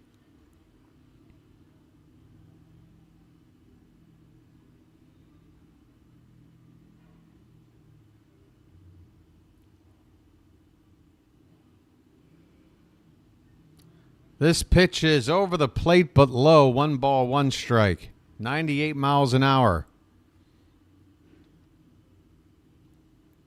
2 more errors today from Gunnar. 1-1 pitch is hit into right, and that is caught by Mountcastle in foul ground. That one was flared. It looked like it might be a fair ball, but it just kept hooking. And Mountcastle, with an outstretched glove and foul ground, makes the catch for out number 1. Runners at first and second stay put. A double play can end the ball game right now. But now we're back to the top of this Padres order, and Luis Ariz. A tough out. The pitch in there for a strike. 2 outs to get with a 3-run lead. It would be disastrous if we can't hang on for this win. The 0-1 is swung on and hit foul down the left side.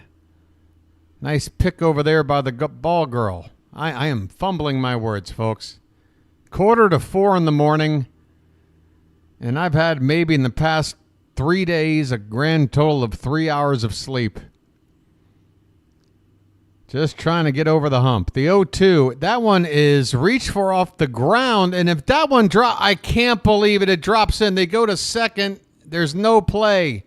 Luis Ariz hits a ball from off the ground and finds space in shallow center for a hit. Bases are now loaded. Tying run is on for the Padres. Still only 1 out in the inning. And Cano is smiling about it. Okay, it's more of a I can't believe it kind of grin. But still, folks, Tyler Wade is going to pinch run for Ariz at first. And now we got to worry about Jerks and Profar coming up.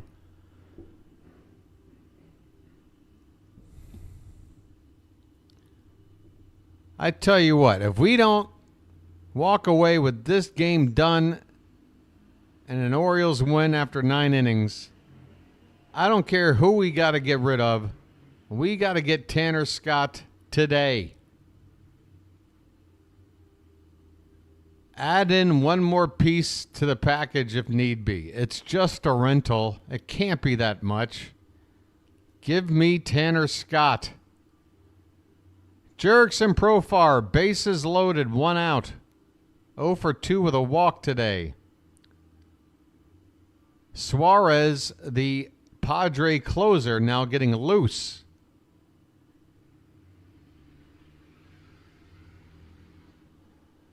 The pitch is low for ball 1 to Profar.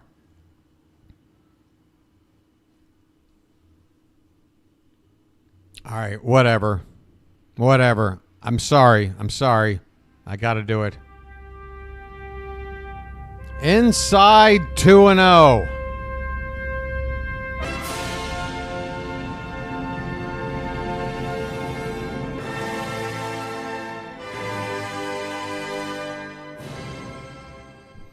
The 2-0 pitch.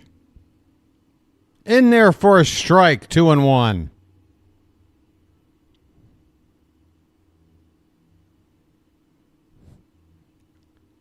Bases are loaded in the top of the 9th. The Orioles ahead by 3. 2-1 count on Profar with 1 out. A double play could end the ball game. The pitch just misses the... Oh, he got a late call. Holy cow. Profar can't believe it. The umpire with the most delayed strike call all day on a pitch on the inside corner. It wasn't a bad call. That ball is right there on the black at 98 miles an hour. 2 balls and 2 strikes on Profar. Come on, Yenier. The pitch. And it's reached for over the glove of Cano. Gunnar tags the bag, and he's taken out by the runner at second. And what do we have here? What do we have here? Gunnar was taken out at second base hard by the base runner. And the umpire making an emphatic decision. Surely there was an out made by a force at second base. That's the second out. But what else has happened here? The umpires are getting together to talk. Brandon Hyde is out. This is a ground ball to Gunnar, who fields it right in front of the bag, tags it with his foot, attempts to get off a throw, and yeah, the foot of that runner going into second goes right into Gunnar's foot. And if there's some kind of rule for that, this ball game could be over. I need to hear how this game is. I can't hear the ump.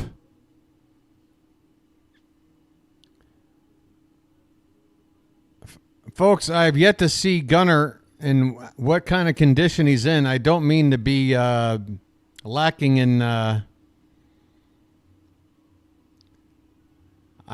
obviously care about Gunnar's condition. I did see him pop back up after going down.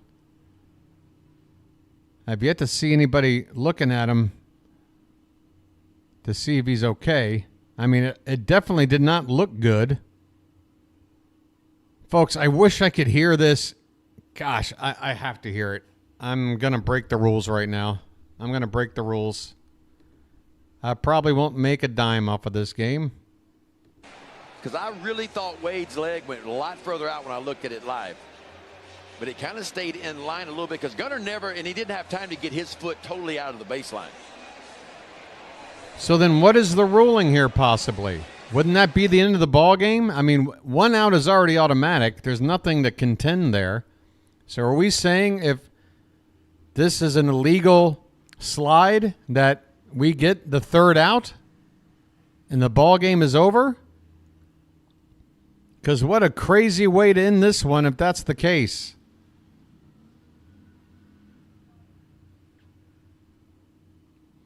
I don't think it's a question of leaving the path, the man. I think it's the question of how he led in with his foot and his cleats right into Gunnar's foot.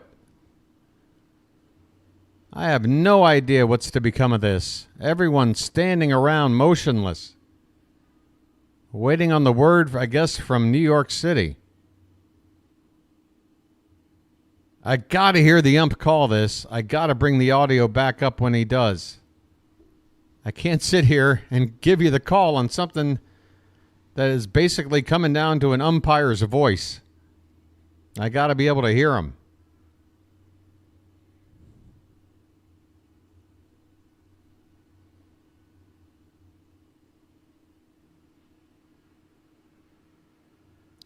All right, the umpire's got his back to everybody. Everybody's standing around, arms folded. All right, here we go. The call on the field is overturned. Overturned. No violation of the slide rule at second base. What? Honestly, I'm What? shocked on this because, again, I thought Gunnar stayed in the baseline, not on purpose. And I didn't think Wade. They so they were going to originally call it a double play, and they're overturning that. The baseline. Brandon Hyde isn't happy.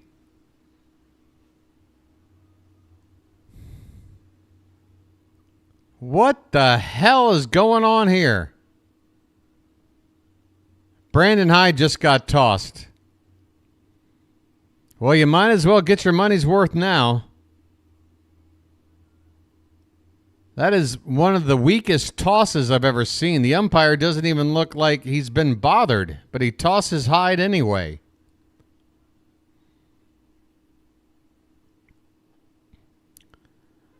What the hell? We've got 2 down in the top of the 9th.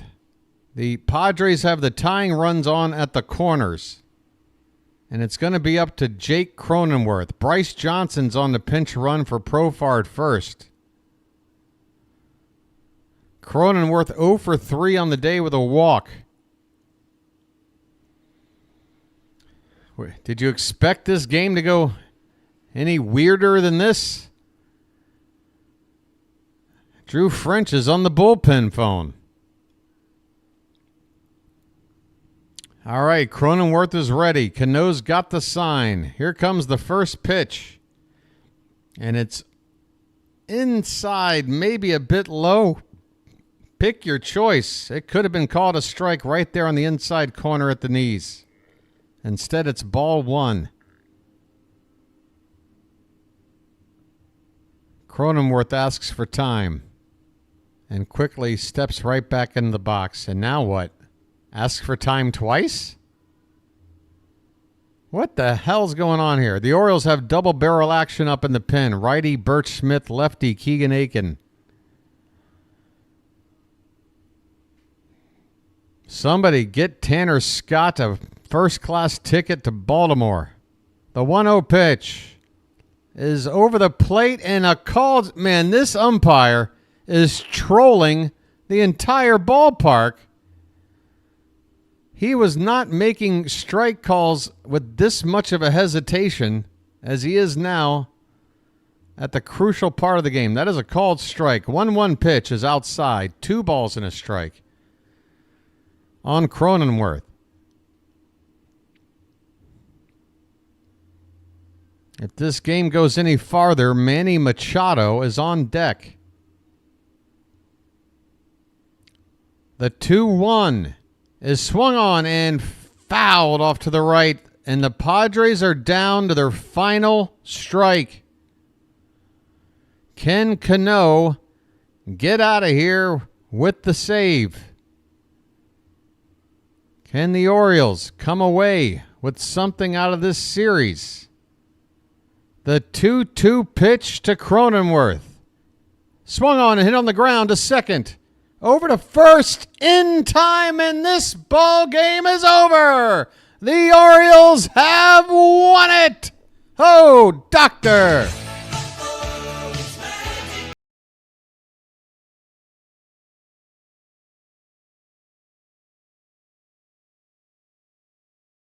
Boy, thank God I'm a country boy.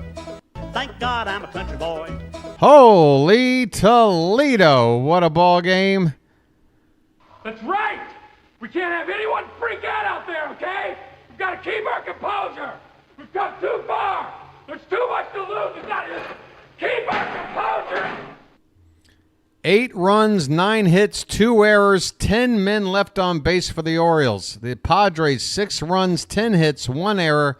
They left 6. Holy cow.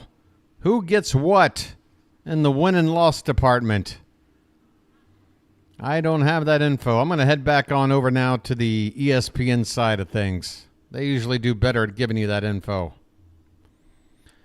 Folks, what a ball game. I know it was not easy, but the fact of the matter is we won. If you heard my motivational speech early on and throughout the game, if you saw me put on the hat, if you understand that it is currently 4 o'clock in the morning and your boy couldn't be more pumped, then you know what's up. Cionel Perez gets credit for the win. He's 2-0. Vasquez with the loss, 3-6. Cano with his 4th save of the season. Folks, Ryan Mountcastle got to be your player of the game. 2 for 5 with 4 RBI. He's up to 50 now in the season. Ced Mullins with another good game and a really good series. Gunnar Henderson, what the hell is going on in the field? 16 errors now on the season? 16? Man, I swear 6 of them have been in the past, I don't know, since the All-Star break. That is, we got to talk about this. Charm City. What are we going to do about Gunnar Henderson at short? I love the flashy plays when they work, but they're not working 90% of the time, which has got to be the case.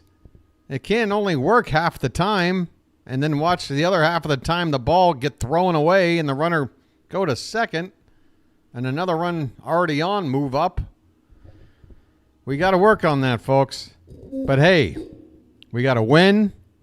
Sir Anthony Dominguez came in. He got a hold, a clean inning of work with a strikeout. That's one of our new acquisitions, so good on him. Yeah. Adley Rutschman bobblehead day. What more can you say, folks? All right, let's talk about tomorrow's matchup. And again, we got a couple of them. It's a day-night doubleheader coming up tomorrow for the Orioles, and I think only one of the two matchups has a scheduled starter. Let's see if they've got them listed now. Yes, indeed. There you go. In the first game tomorrow, which will be at 3:05 p.m. Now, wait a minute. Wait a minute. Who said this wasn't a standard doubleheader? Because these games appear to be going on one right after the other. A 3.5 hour time difference. That doesn't seem like enough time to completely empty the stadium and then fill it back up again. Are we sure this ain't a everybody gets to, yeah, see Calvin's saying right there, 2-for-1 deal. So it is a doubleheader. Come on, people. It's a frickin' doubleheader. All right, game 1, Zach Eflin versus Rodriguez. Game 2, we don't know. Probably going to have to call somebody up. Or maybe hell, I don't know. But hey, the man here with a late super chat. A latte for the guaranteed win. Thank you, the man. I always appreciate your help with the super chats. All right, folks. So that first game of the doubleheader. And again, how am I going to... I've never had a doubleheader before. I guess I'm going to separate these into 2 different streams. And, yeah, I'll get to work on making thumbnails and what have you. But for this first game is going to be at 3:05 p.m. tomorrow. If you are working normally on a Monday at 3 in the afternoon, what you're going to want to do is fake an illness and get the hell out of work by like 2:30 and go home, okay? Or maybe you got some sick hours built up. Use them and get the hell back here in time for this doubleheader tomorrow. Or Walter, exactly. This isn't the... By the way, Walter, just so you know, words like that, we only use in the earmuff 8th inning on games that we're really struggling in. We do have a designated time for language like that, Walter, okay? That's why we're Charm City Chat, Walter. But I understand I understand what you're saying, though. I understand what you're saying. All right, folks, I'm going to pass out. I hope. I don't know. I could be so goofy on a lack of sleep that I just stay awake, and now I've got insomnia. I don't know what I got, but I do know I got to stop talking and save these vocal cords if I'm going to call 6 hours worth of baseball tomorrow. Let me say thank you to everybody here in the Charm City chat. And again, folks, I can't stress it enough. This channel right now, it's in a spot where every game counts and everybody showing up and supporting the channel really, really counts. I'm trying to weather a potential storm right now in order to continue to be your voice here on the internets for the Baltimore Orioles. There's nothing I'd rather be doing, and I'm so thankful that you guys enjoy listening to me call a game. Come on back tomorrow, everybody, and I really do thank everybody, especially the mods here who, guys, folks, if you're still here, just a round of applause, maybe an emoji or a thank you, not to me, but to the mods who are doing a whole lot of hard work, mostly day in and day out. The commitment is unbelievable, and I only wish I could properly compensate them in such a way that they deserve. But the best I can do for now is just say our mods here are fantastic. All right, folks, I got to pass out, and I hope when I wake up tomorrow that I'm going to hear a little bit of news. I think we might make 1 or 2 more deals before this transfer window.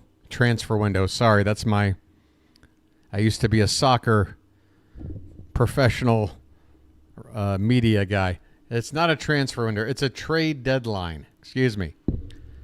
We're going to make some more deals before the trade deadline, all right? I am mush-mouthed. I got to sign off. Thanks for all the hearts. Thank you, guys. I love you, okay? I'm sorry. I've crossed a line. I love you, all right? If you think I'm BSing you, I don't know how else to prove it. I can't do a Magic Mike dance for you. I can just, I can do this, right? I can do that. All right. Hey, one more thing I do need to do before I get out of here. I have no idea if there's another game that I can send you to. And if I can, I should be doing that. So give me 1 sec, folks. In fact, there might be a friend of mine doing some Olympic coverage as well. JJ, are you around? You doing something right now? I tell you what, I got my friend Fitz, who's probably covering the Red Sox-Yankees game, but that's not on for a couple more hours. Mets game is over already. And yeah, all right. Let me see about. Let me see what I got. Let me see what my options are here. I want to send you somewhere. Holy cow, Melanie Newman. Those eyebrows are getting more and more pointy. What's going on over there? All right. Who's doing what? Upcoming. Nothing's live right now amongst my friends, folks, so I'm just going to sign off, all right? I tried. No one can say I didn't try. Folks, thanks for the likes. Thanks for the new subscribers. 86 of you are still here. We're up to 1673. Holy cow. We're getting damn near Independence Day. That's our next sub goal. Independence Day year. Independence year. Let's call it that. Holy cow. I am exhausted. All right, folks? Hey, go over to a friend or a family member and give them a big hug today. Because the Orioles, despite some awkward play, they helped me today. I tell you what. I gotta get out of here. I'm exhausted. Thank you, 1673. Thank you, everybody. I'm going to bed. Come on back tomorrow. We got a doubleheader. Until then, this has been the Bird Watcher, and I'll chirp at you later. Have a good rest of your Sunday, everybody.